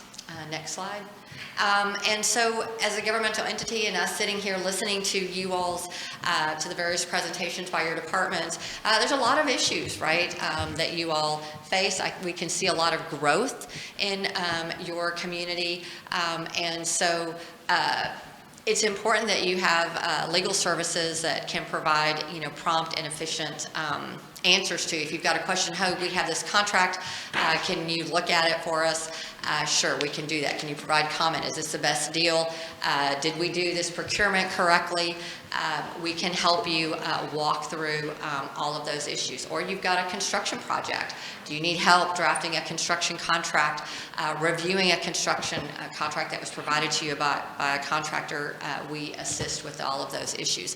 The other thing is labor and employment. Those are big issues with your HR department. Mr. Cruz has a lot, I would say 30 years experience doing labor and employment law. He has spoken at conferences on labor and employment issues, and I would say that's pretty much his favorite thing. He loves to talk to clients about labor and employment issues, and he is able to just quickly help resolve a lot of those issues or how to handle those issues. Next slide, please. Areas of practice, this is a list of those areas. It's not an exhaustive list, but you can see it's everything from, elections to contracts and agreements, zoning and development, open meetings, intellectual property, governance, business, procurement, public finance, ordinance and resolutions, employment law. One thing that I failed to mention is that 3 of the attorneys, including myself and Valeria, 4, yeah. So a third of our attorneys have worked as either assistant city attorneys or first assistant city attorneys at other cities. Lisa, myself, Mr. Ricardo Benavides, who's not here today, and Ms. Stephanie Brozick have all been assistant city attorneys. Mm-hmm. So this list of areas, it's obviously not exhaustive, are things that we can assist the city with. Obviously, listening to a lot of projects that you have going on. All of us are very familiar with the local government code and the government code and all of the things you have to deal with. Procurement, we've assisted with contract negotiation from the very inception. I see the Economic Development Corporation sign behind you. I think all of us in our former roles as assistant city attorneys assisted the Economic Development Department of the cities we worked with, assisting with the 380 projects, bringing in new businesses to your city, providing tax incentives, ways that we can assist your city in the growth that's obviously happening. So our firm, I think, has very capable individuals that can help you with these issues. Yeah. How many attorneys do you have in total in-house, ma'am? Well, we have 12 attorneys total. I would say we have 8 that are solid, devoted to JCA law. We have, is it 4? Yeah, 4. 4 that are of counsel. Okay, thank you. Yeah. I missed that. Yeah. And next slide. So I'll let Valeria talk about why JCA law. Like Lisa mentioned, it's a good team, it's a collaborative effort. I think all of us are available to assist with anything you need at any moment. Mr. Cruz, as the partner and the head of the law firm, is on his phone 24/7. If you need something, you can go directly through him or through us. While, like I mentioned earlier, a third of us have experience assisting with municipalities, specifically home rule cities, just like Rio Grande City. The rest of us are all, or the rest of the attorneys have experience with governmental entities. For example, Mr. Joe Benavides is our public information guy. So anytime someone makes a request, a public information request for one of our clients, he'll respond, provide the opinion letter, the letters to the Attorney General. Just at our firm, you're going to find a group of talented individuals that have a lot of experience with the areas of law that affect municipalities. I know we saw a lot of department directors here. We can assist them individually as well as the employees with any of the needs that they have going on with their department. Next slide. So like we mentioned, we're a capable group. 4 of our members of our legal team are former city attorneys who have dealt with the various issues that affect home rule municipalities.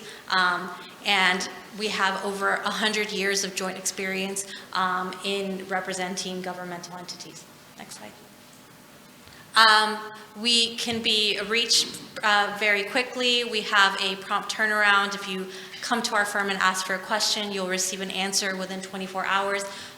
Very likely it'll be sooner than that, but we can be reached at any moment for any assistance that you need. Our main office is in Laredo, so it's a short 2-hour drive down Highway 83, and we can be here and assist you for anything that you may need. Yeah, and just going back to this, the way that we communicate, I think everyone at the firm, we give our cell phone out. We make it available to you, mayor, commissioners, city manager, whoever needs it. We are happy to share all of our contact information. We're available pretty much 24/7 on the weekends, if we don't mind those. And I know Mr. Cruz, even if he's traveling, he could be in Europe, and he's checking his phone and he is returning phone calls because he wants to make sure that our clients get prompt advice. And so that is a promise that we make to all of our clients. Next slide. These are just some of the clients we represent. We represent over 30 school districts within the state of Texas, but in addition to that, we represent numerous counties, the County of Webb, County of Zapata, Jim Hogg County, Zavala County. School districts nearby that we represent are Roma ISD, Zapata County ISD, Toloso Midway. We also deal with appraisal districts in South Texas that we represent as well. So as we've mentioned already, we have a vast experience with many different areas of the law that affect a municipality, from employment, construction law, general civil litigation, public finance. There will be someone at our firm that has handled that. And we work as a team effort. So we get the brain power of everyone involved to assist our clients with anything that they may need. So it's our promise that we will treat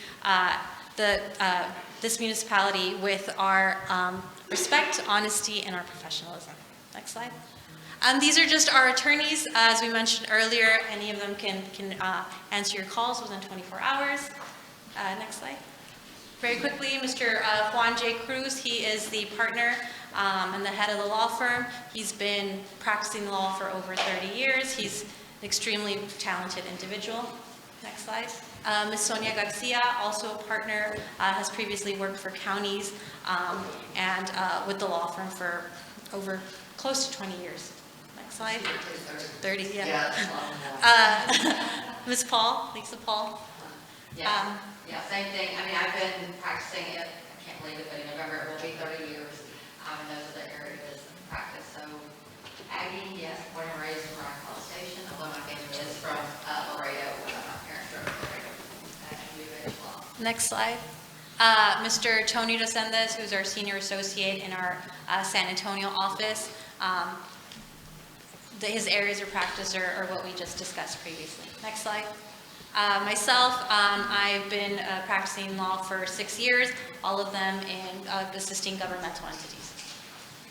Mr. Mario Perez, who's been practicing for over 6 years, also with governmental entities, school districts.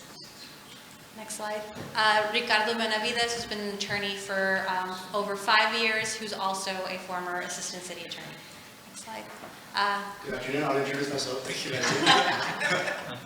It seems that my colleagues have been doing a great job of kind of scoping out what we do for the firm. I do not have as much experience as Lisa, as Mr. Cruz, as Sonia, as Tony. I've been working at the firm for 2 years now.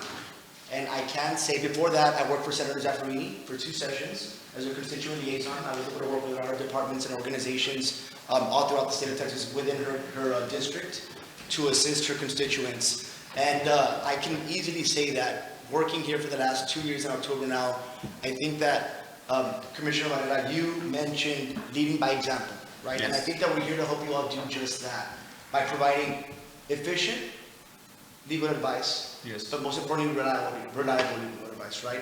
We all need to know that you all have a competent group of 12 attorneys that are going to be there 24/7, as Lisa mentioned, at your side, a call away to answer anything you need, whether it be a public information request, which I specialize in, open meetings, that question, any language on the agenda, to complex civil litigation that you all have, construction defect, whatever it may be. We're here at your service, and we're here to provide any other questions that we have. I think we'll be wrapping up with a couple of more. I have a question for you, Mr. Benavides. Yes, sir. Real quick, you said 2 years of experience working with this, and especially on the public information department, which I'm happy for that. So my question is, have any of the entities you have represented in the last 2 years have gotten sued for not providing simple basic information? No, sir, not sued, but complaint. A complaint has been filed. Okay, you haven't been sued for that? No, we have not been sued. Especially for basic information that could have been given? Right, no. Thank you. No, sir. You wouldn't allow it? No, sir. Okay. We'll tell you, if we say, you know what, this is public, then we will meet with you. Now, if there's things in there that need to be protected or they're confidential by law, you know, we talk to you about the arguments. You know, Joe will have that phone call, hey, there's an argument to be made where this portion is confidential. Sometimes, you know, the governmental entity wants to keep it confidential. Sometimes they just want to release it. So those are the conversations that Joe has with clients. Thank you. And he's very on top of the timelines. Thank you. Definitely, definitely. No missed timelines. Michelle Bartley, who's our counsel, she practices in, specializes in construction litigation. Next slide. Mr. Andrew Borrego, who's also counsel out of our San Antonio office. Next slide. And then Ms. Sunny Brosig, who is out of our San Antonio office. She's of counsel, and she's also a former assistant city attorney. With that said, Mayor, Commissioners, I think that you'll find in this presentation on our website that we have a competent group of attorneys here that are willing and able to provide legal services to you all. And we respectfully request that you all consider us as your future counsel. Have you had a circumstance where a local entity hires a local counsel and works along with your firm as well? And what has been your experience with that? Yes, we have had clients that will do that. We have a school district that has done that, where they have local counsel that come to meetings because you want that lawyer there that can help provide, you know, on the spot, you know, advice, and it may be easier and perhaps more cost, you know, effective to have, you know, local counsel go and appear before the meetings. But then perhaps you want the contracts, or you've got a complex labor issue, or you've, you know, got a lawsuit that's been filed, and so you may want to, you know, use other services. So yes, we work with clients to serve however you need those services. So if you've got local counsel, then we do Right. We've also bifurcated our legal services. For example, you can have somebody in-house and you need somebody for just HR issues, just contractual review, whatever it may be. we've shared, you know, our legal services with other firms as well. In other words, from all the services that you have to offer, we can definitely pick and choose exactly what is it that the Yes, city sir. or our commission requires for representation Of course. purposes. I do have a legal services contract with our fees that I forgot to give to Ms. Sully, so I can hand that to you all for you guys. Thank you. Any other questions? Thank you for your presentation. Yes. Good job. Thank you all for the opportunity. Thank you. Do we have any local attorneys that would like to make a presentation or provide a few words? Good afternoon, Mayor and council members. My name is Marty Vela. I'm a product of Rio Grande City High School, Rattler, proud Rattler. And I've been in municipal law for quite a while now. I've been the city attorney for Roma, Escobares, La Grulla, and Mercedes. I currently represent 3 cities. I have a great team that is ready to work, and I provided you with some material. It's a one-pager.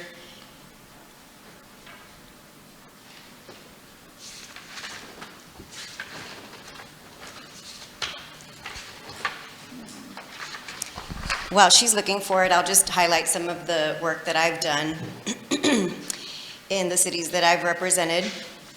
I have worked on USDA projects. Obviously, grants are very important to small cities. I've initiated some projects that have worked on drainage, flood control, and sewer plant facilities. I think he's passing it out. Could you connect it later?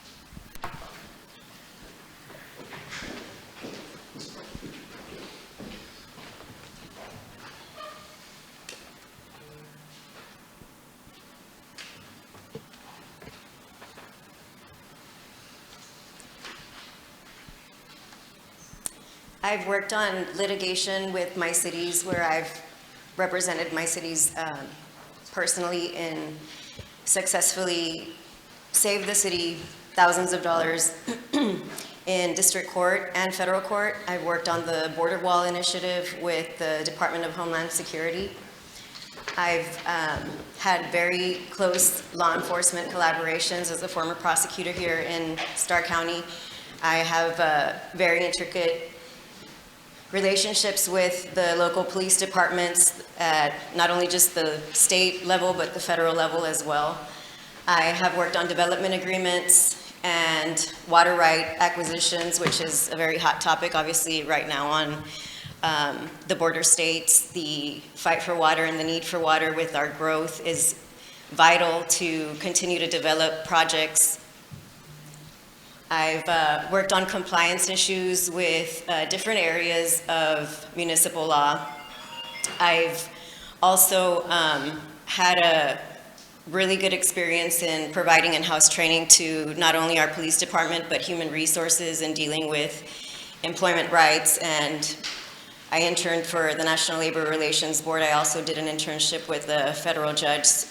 I really enjoy criminal law, but I found that my work in municipal law really gives me a sense of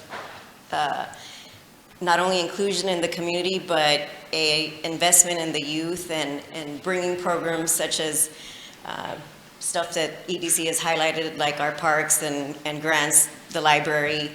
All of that is essential for the future. I've also got a little area there with goals and visions for Rio Grande City. Having grown up here, I'd love to sit down with the department heads and see what we can do to bring transparency and productivity up, continue my training initiatives that I offer as part of my work. I don't charge extra to come in and do a report writing class for our PD. I have very extensive knowledge in Chapter 59, how those monies should be spent and allocated. I am very involved in the community, and I will help to continue to seek for funding. If somebody from the city needs help looking over a grant, that's part of what I do. And I love to write, I love to edit, and I look forward to having the opportunity to be part of the team and bring new development requirements that will initiate master plans with better requirements for what we're building for our future. Walking trails, retention ponds, all of that we see in bigger cities, and of course public safety, which is our priority. I'm open to any questions, and I just want to thank all of you for the opportunity to be here today. Yes, Ms. Garcia, I guess the same question goes for you if you were to be considered for the city. Would you have any issues working with any other firms that the city may associate with? No, sir.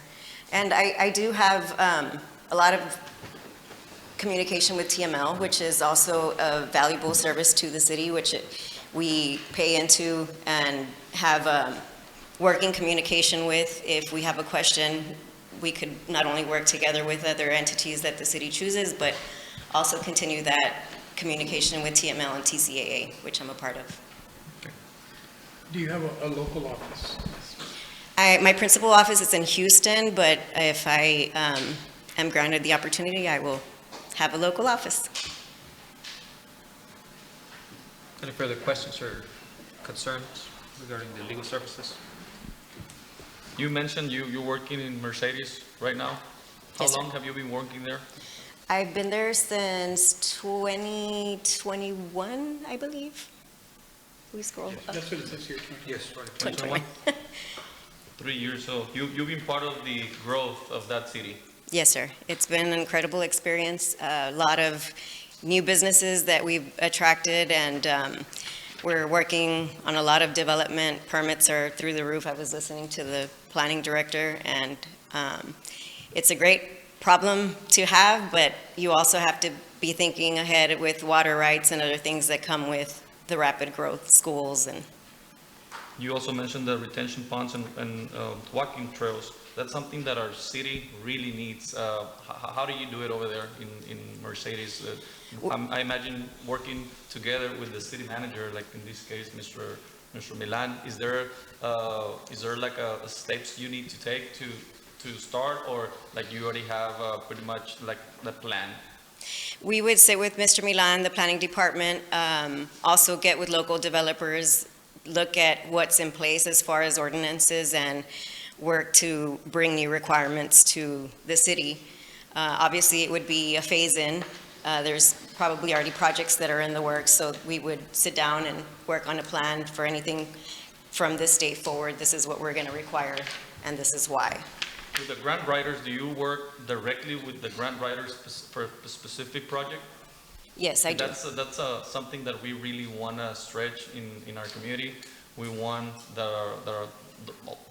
apply for those grants that are available, and somebody with experience will be very beneficial to this city. We know there's a lot of them, especially for cities that are growing rapidly like ours. There's a lot of new businesses coming over. The city is just unstoppable right now thanks to its citizens. Of course, the commission has to take a role, but it's honestly the citizens. So those businesses, especially in the commercial part, are coming. So I think working with those grant writers and giving them a push and give them help, because sometimes they just need the legal help. So that's something that we really want to take into consideration. So if you have experience on that, I really like it.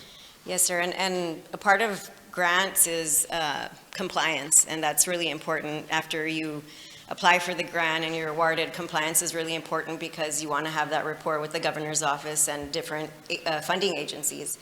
The minute that you fail in one aspect, you kind of have to be on top of it so that your funding continues to be available and those entities continue to trust. That's for me. Thank you. Any Thank you further all. questions or concerns? Thank you very much. Just to address the commission, if I may, Mr. Mayor. Yes, sir. I just want to note that it has been one of the pleasures of my life to serve my hometown city commission.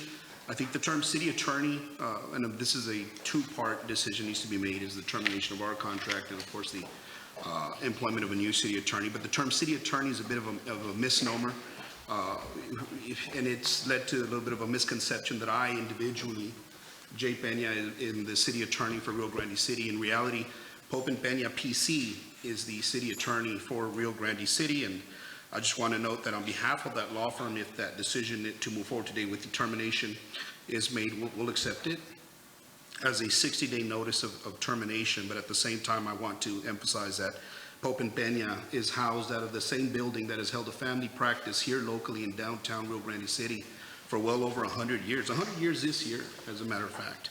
And out of that building, we've got a staff of receptionists, legal assistants, paralegals, and of course, 2 attorneys. And so I just want the commission to know that I hope that Pope and Peña is open for another 100 years. I don't know that I'll live that long or that Mr. Pope will live that long. But for as long as it is open, our doors are open to this commission. Will always be open to this commission. We understand that our firm may not fit the chemistry of the new commission, but it may fit someday. But our doors will always be open to this commission, to the general public, and coffee will always be brewing.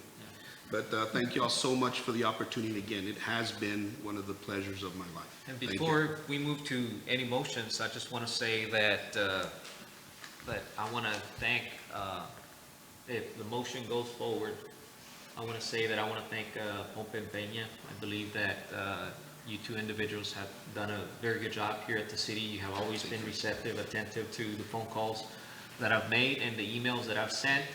And of course, I have a personal friendship with Mr. Johnny Pope, and I've expressed my gratitude for his services here at the city. But just as you mentioned earlier, I think that the city is moving in a different direction, and a different set of attorneys need to be implemented to continue with this vision. But I just wanted to make a public note that on my behalf, I'm very thankful for everything that you 2 have done.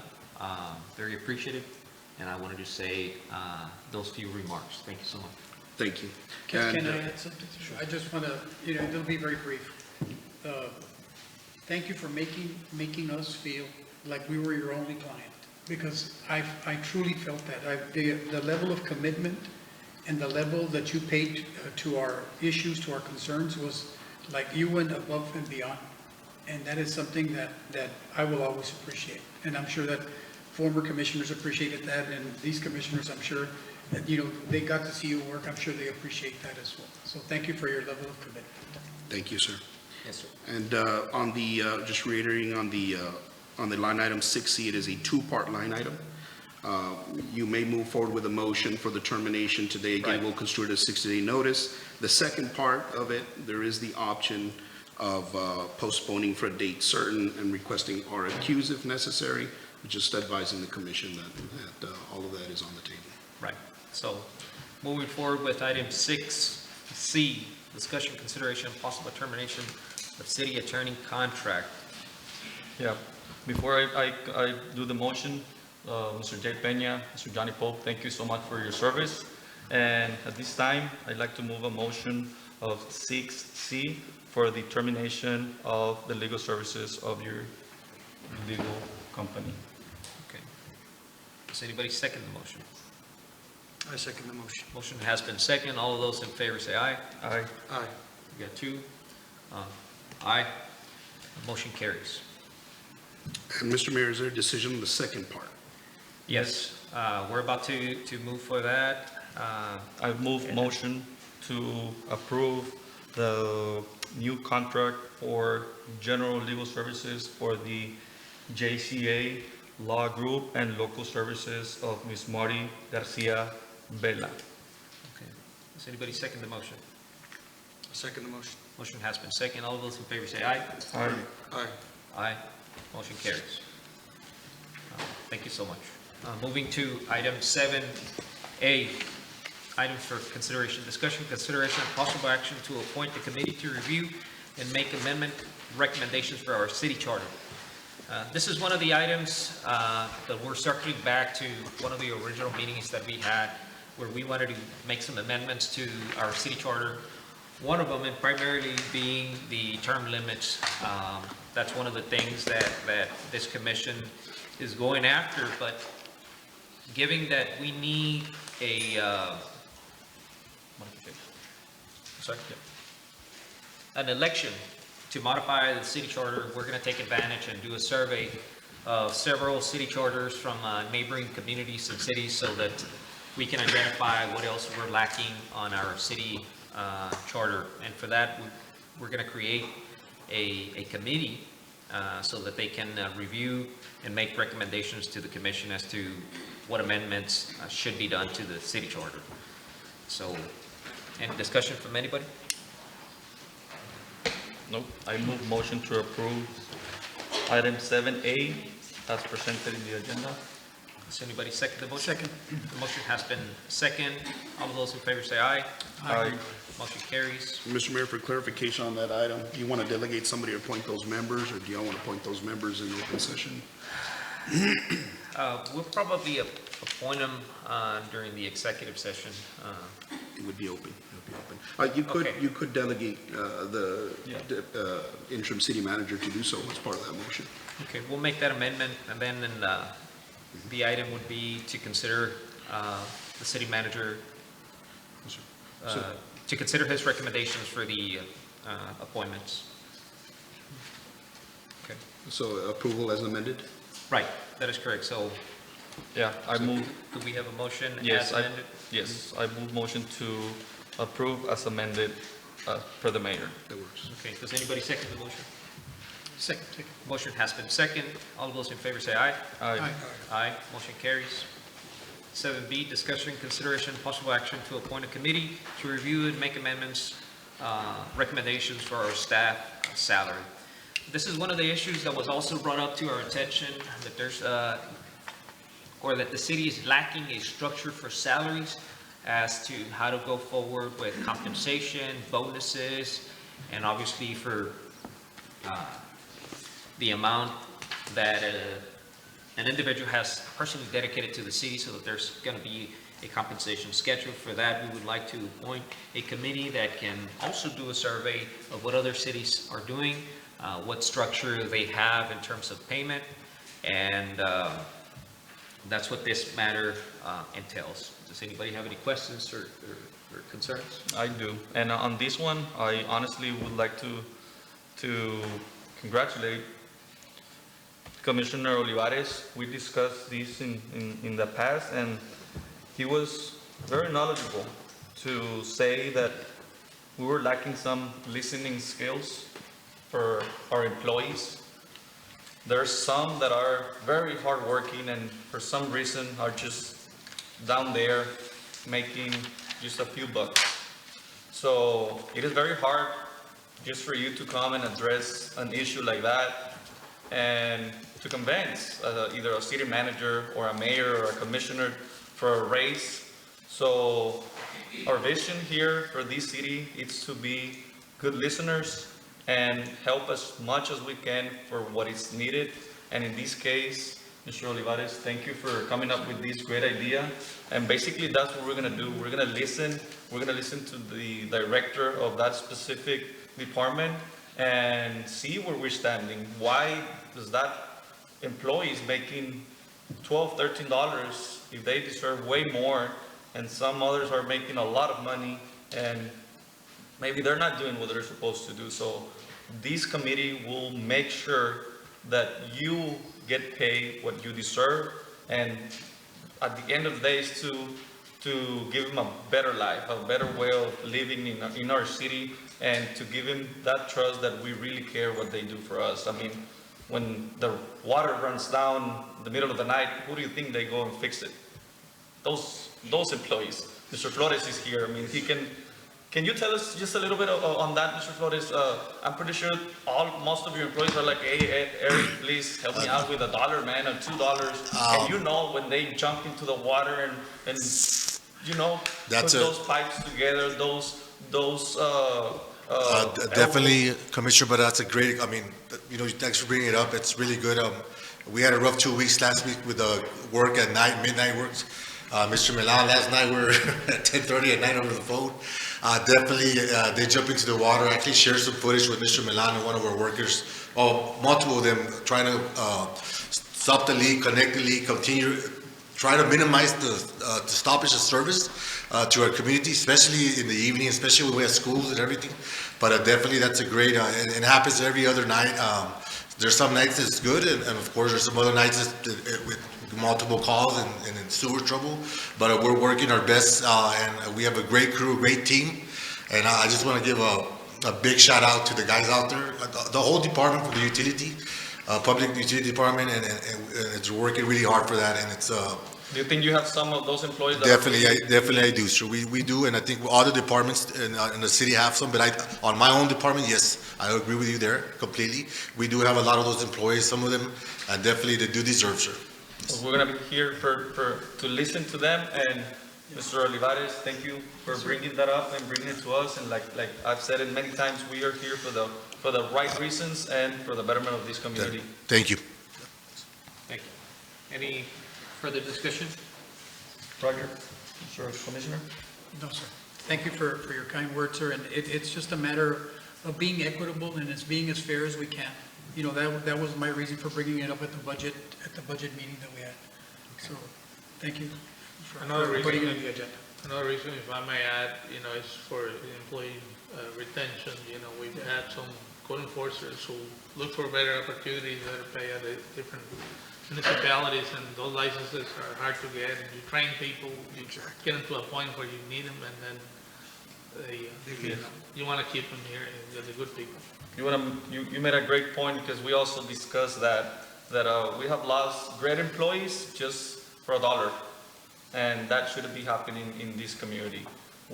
And I stressed a lot saying that we have spent a lot of money on things that, for me, don't make a lot of sense.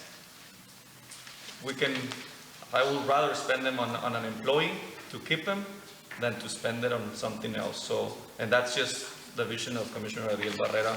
And so we're here to help, and we'll try as much as we can. We'll put the money where it belongs to the community. Okay. I guess this is one of the items also where we're going to need the recommendations of City Manager, Mr. Milan, to the appointment as well, just as we amended the previous one. Can I volunteer to be on the committee? Would that be inappropriate, Mr. Peña? No, it's just a recommending committee.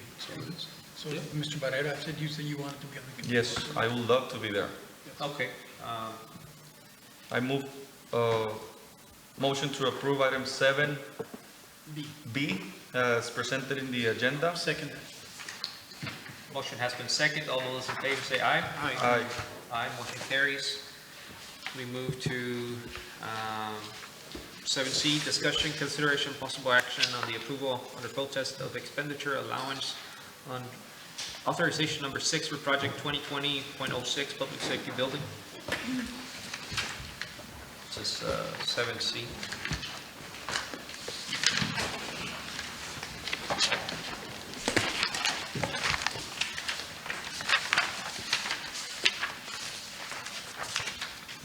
And I think that we're circling back to this issue that had been brought over to our attention in the previous meeting, right, Ms. Vaz? And this is the payment that is being requested from Gerlach, I think, or? Yes, sir. This is Right. actually an allowance to use some of the allowance funds to fix the ceiling on the janitor's room that had been left out of the plans. We do have with us Ms. Crystal representing the architectural firm, and we do have Mr. Fabian Ochoa with Gerlach present. I know last time you needed to ask questions directly to them, so they Right. are present here. But you're correct. This was presented at the last meeting, and Right.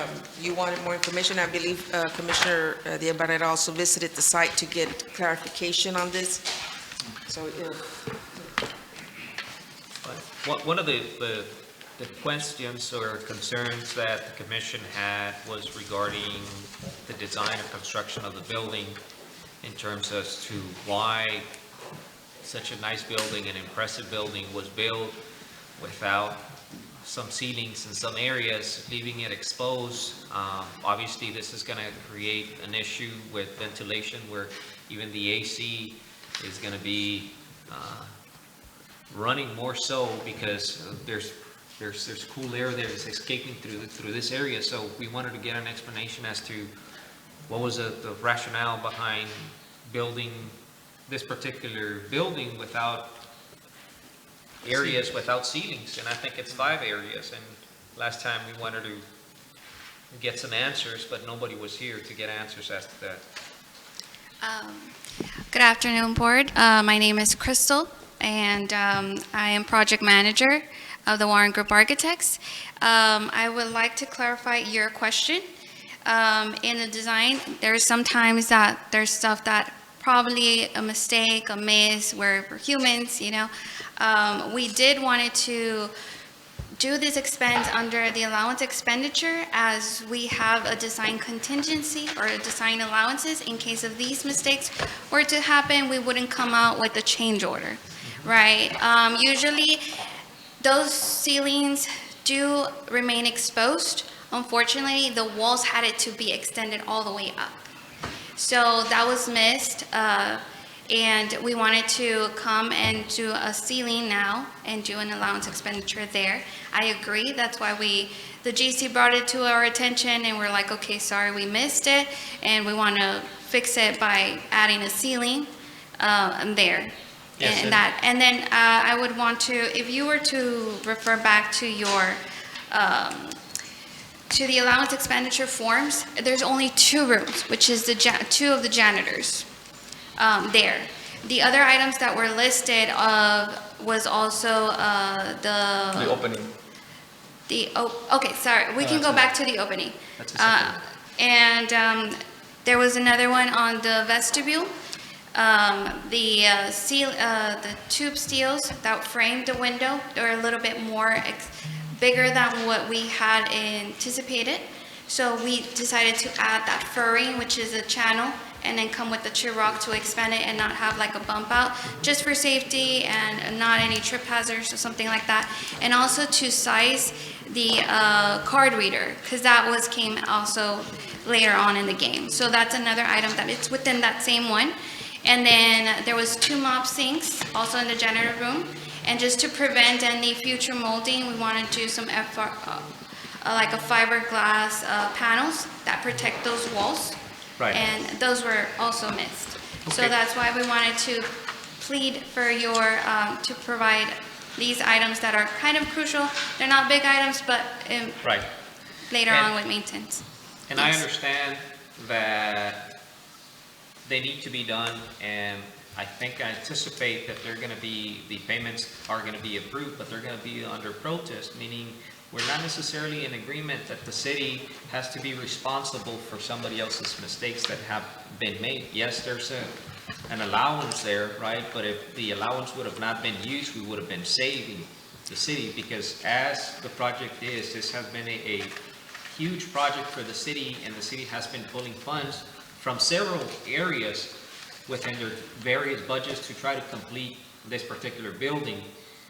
And then we have this issue where there's mistakes that have been done along the way, and the city now has to be covering and making up for those mistakes with the amount of money that was reserved for allowances and things like that. Where Yeah. they should have not been, but Yeah, something else that I wanted to add is that even though we would have specified the ceiling, it's something that you would have already purchased in the beginning. So if it comes towards this time, it's something that you were still going to spend, whether in the beginning of the project or right now. So, Any yes. further discussion regarding this item? No. Anybody? I do have a discussion, and it's not gonna be based on the mistakes, or probably, I understand we're humans, and that's what I do for a living. I'm in the same kind of line of industry as you, so I've made mistakes, and unfortunately, on those mistakes, I'm the one that has to pay. But just to let the community know that this commission, it's came on board when this project was already made. We did not make any decisions. We're not responsible for the construction, for the getting the company, the bids, anything. We're just here to finish it, and we will. We just want to try to rescue as much money as we can, even though, like you said, we have those $200,000 on the side just in case. And I mean, if we can save it, we will. So I just want to let the community that this, if it was up to me, if I was a commissioner when this was done, a lot of things would have been changed, would have been different by far, because we started with a budget of $6,160,000 and we went almost to 10 million. So by doing that, the city suffered. The city stopped doing projects that were directly for the betterment of our citizens. The city looked for money everywhere, and I'm not joking. The city looked money from sewer projects that just we didn't have enough funds, but instead of looking for those funds, we looked for funds to finish a public safety building that, believe me, I'm all in favor of new constructions, and I'm in favor of having that beautiful building for our police department and our fire department. It is a great building, don't get me wrong, but definitely we went over budget, and we have to be also financial responsible. And not only that, we also got monies from sewer, we got monies from leftovers, we got money from CO projects, we got money from street projects, AR projects, so we got money from everywhere just to finish a building that it was not a necessity. I just want to clarify that. And to your company, I mean, congrats, you're doing a great job.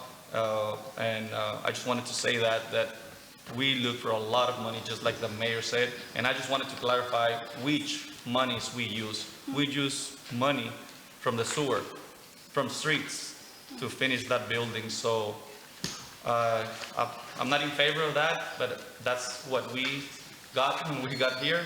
So basically, that's something that I wanted just to bring up to the community, just so that they can know where we're standing on that, and that we are, we're trying to defend the public funds as much as possible, like never before. So you can be aware of our situation here. So thank you so much for explaining. And anybody else? Nothing further from you. Do we have having no further discussion on item 7C, do we have a motion to approve the expenditure? So moved. Does anybody second the motion? I second. Motion has been seconded. All those in favor say aye. Aye. Aye, motion carries. Moving to 7D, discussion, consideration, and possible action on the approval under protest of expenditure allowance authorization number 7 for project 2020.06 public safety building. And the same thing goes for the following item, if we could consider them both, because I think they're together. They're together. 7E, discussion, consideration, possible action on the denial of expenditure allowance authorization number 8, for project 2020.06 public safety building.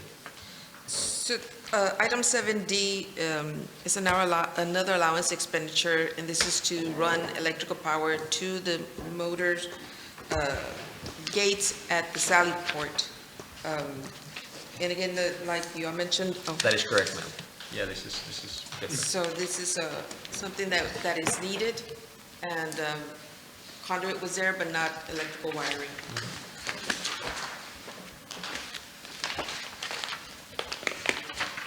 Okay. Any questions regarding that item? 7D? Do we have a motion to approve 7D? I move that we approve item 7D as presented. Okay. I second. Motion has been seconded. All of those in favor say aye. Aye. Aye. Motion carries. Going to 7E, discussion, consideration, possible action on the denial of expenditure allowance, authorization number 8 for project 2020-106, public safety building. Quickly tell us what this is, ma'am. I know that we Yes. talked about it. So this is if you've been to the building, this is a dispatcher's room. And within the dispatcher's room, there is a wall that divides the lounge area for the dispatchers. That is correct. So the original plans had a full wall, and in the process of the building, it had been requested what it would cost to have an opening so that the dispatchers, while they're having their lunch or snack, they can be looking at the monitors.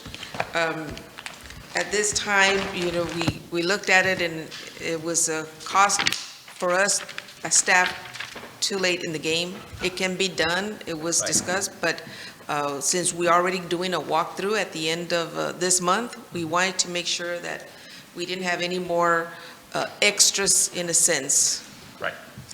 And this item is to deny that expenditure, correct? That is correct. We do have, like I say, Ms. Crystal and Mr. Choi to further explain. Right.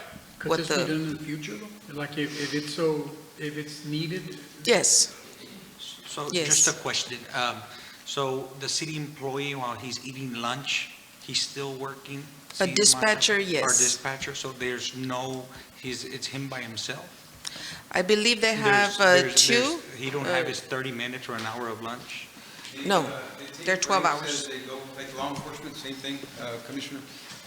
They get calls, their hours are all straight. They do take breaks. They have the same amount of breaks that they have, but this is usually a graveyard when they're rolling one.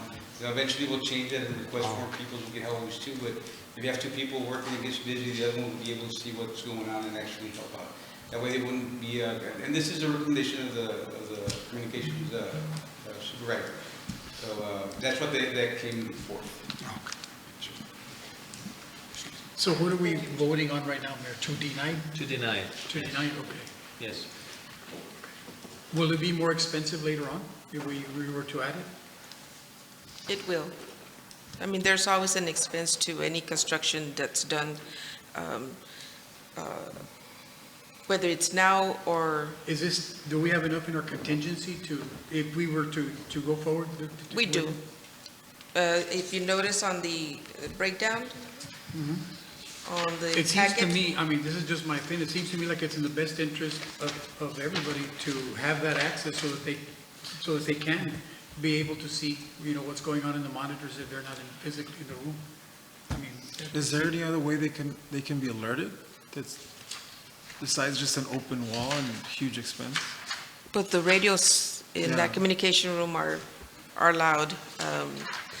But it is the wishes of the council if they want to approve or not deny it. Oh, yeah. Can I make a motion, Mayor, to table this for the next meeting, maybe there, or would it be too late? We are looking at a final inspection for this month, sir. Okay. If we do wait for it for the next month, then we will have to grant a change order to the contractor to extend the contract period.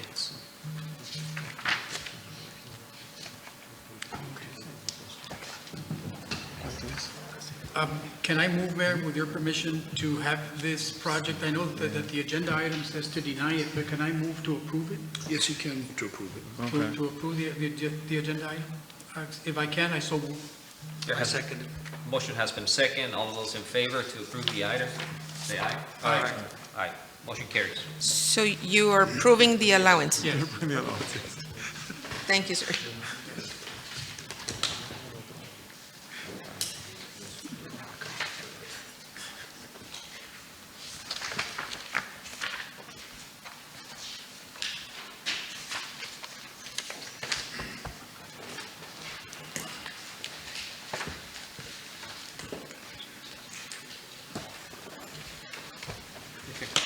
Moving forward to item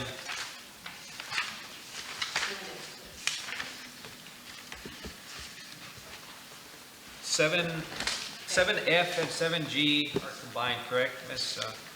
That is correct, Mayor.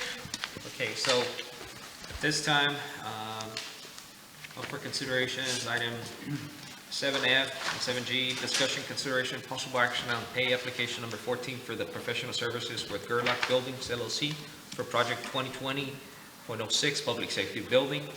And G, discussion, consideration, possible action on the pay application number 15 for the professional services with Gerlach Builders LLC for project 2020.06 public safety building. These are monthly expenditures for Gerlach Builders. We do have Mr. Fabiano Ochoa present. We tried to identify the major items on the memo sheet, so you can see where the payments were going towards. But if you want more explanation on these items, he will be able to explain those. These items are to finalize the building and pursuant to the contract that we have for construction, correct? That's correct. All of these items are part of the bid that he submitted. Right. We're not going out of the budget or having any change orders within these two items, correct? That's correct, sir. Okay. I move motion to approve items 7F and G as presented on the agenda. Anybody second? Motion has been second. All of those in favor say aye. Aye. Aye. Aye, motion carries. Move to Thank you. item number 8. Thank you so much for being here, ma'am. Thank you. Thank you. Thank you very much. Thank you. Discussion, consideration, possible action on the approval for McDonald's replat of Lot 1B and Lot 2 and ES Farm subdivision. Mayor, for the record, there's a name change on the item. The subdivision's got a different name. It's called the McDonald's 3275. It's going to be McDonald's 42-3475 Rio Grande subdivision, Thank you. for the record. Okay, Commission, this property is going to be on the west side of town, next to the Stripes store. It is consists of 3.53 acres. It is a 3-lot commercial subdivision. And all the services will be done by city, all city services are provided, which is the water and sewer. Mr. Cantu, is McDonald's requesting any, well, Ms. Hernandez, is McDonald's requesting any assistance from the EDC or the city for their new business? Nothing. Nice. They're just requesting the fast approval of the plat. I move motion. Yes, we need it over there, please. Close by. All right. I move that we approve this item as presented. Does anybody second the motion? I second. Motion has been seconded by Commissioner. All of those in favor say aye. Aye. Aye, motion carries. Thank you. At this time, we reach item number 9, executive session, and the time being 2:37, so we're going to reconvene in executive to discuss various matters.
session, and the time is 3:56 PM. Eddie, are we ready? Oh, sorry. Are we on the record? We're on the record. Resuming to our special regular meeting. 3:56. We had some items that were presented during executive session. Ms. Elise, do you mind reciting those items that we have? Yes. We're going to take action Okay. on... There's only one item to take action on, and that would be 10B on legal matters, Mr. Mayor. 10B. Yes, 10B. So there's no action on item B? Okay. or C. No action on item A or C. There's going to be an action on item B, discussion, consideration, and possible action regarding several legal and real estate matters. Mayor, I move that we approve item B as discussed in executive session. Does anybody second the motion? I second. Motion has been second. All of those in favor say aye. Aye. Aye. Motion carries. At this time, I think that this concludes our agenda. Then do we have a motion to adjourn at this point? And could we state for the record the time that we came back from executive, Mayor? I did. You did? Okay. My apologies. I move that we adjourn. Anybody second the motion? Second. All of those in favor say aye. Aye. Aye. This concludes our regular meeting. Thank you so much. At 3:57. Thank you.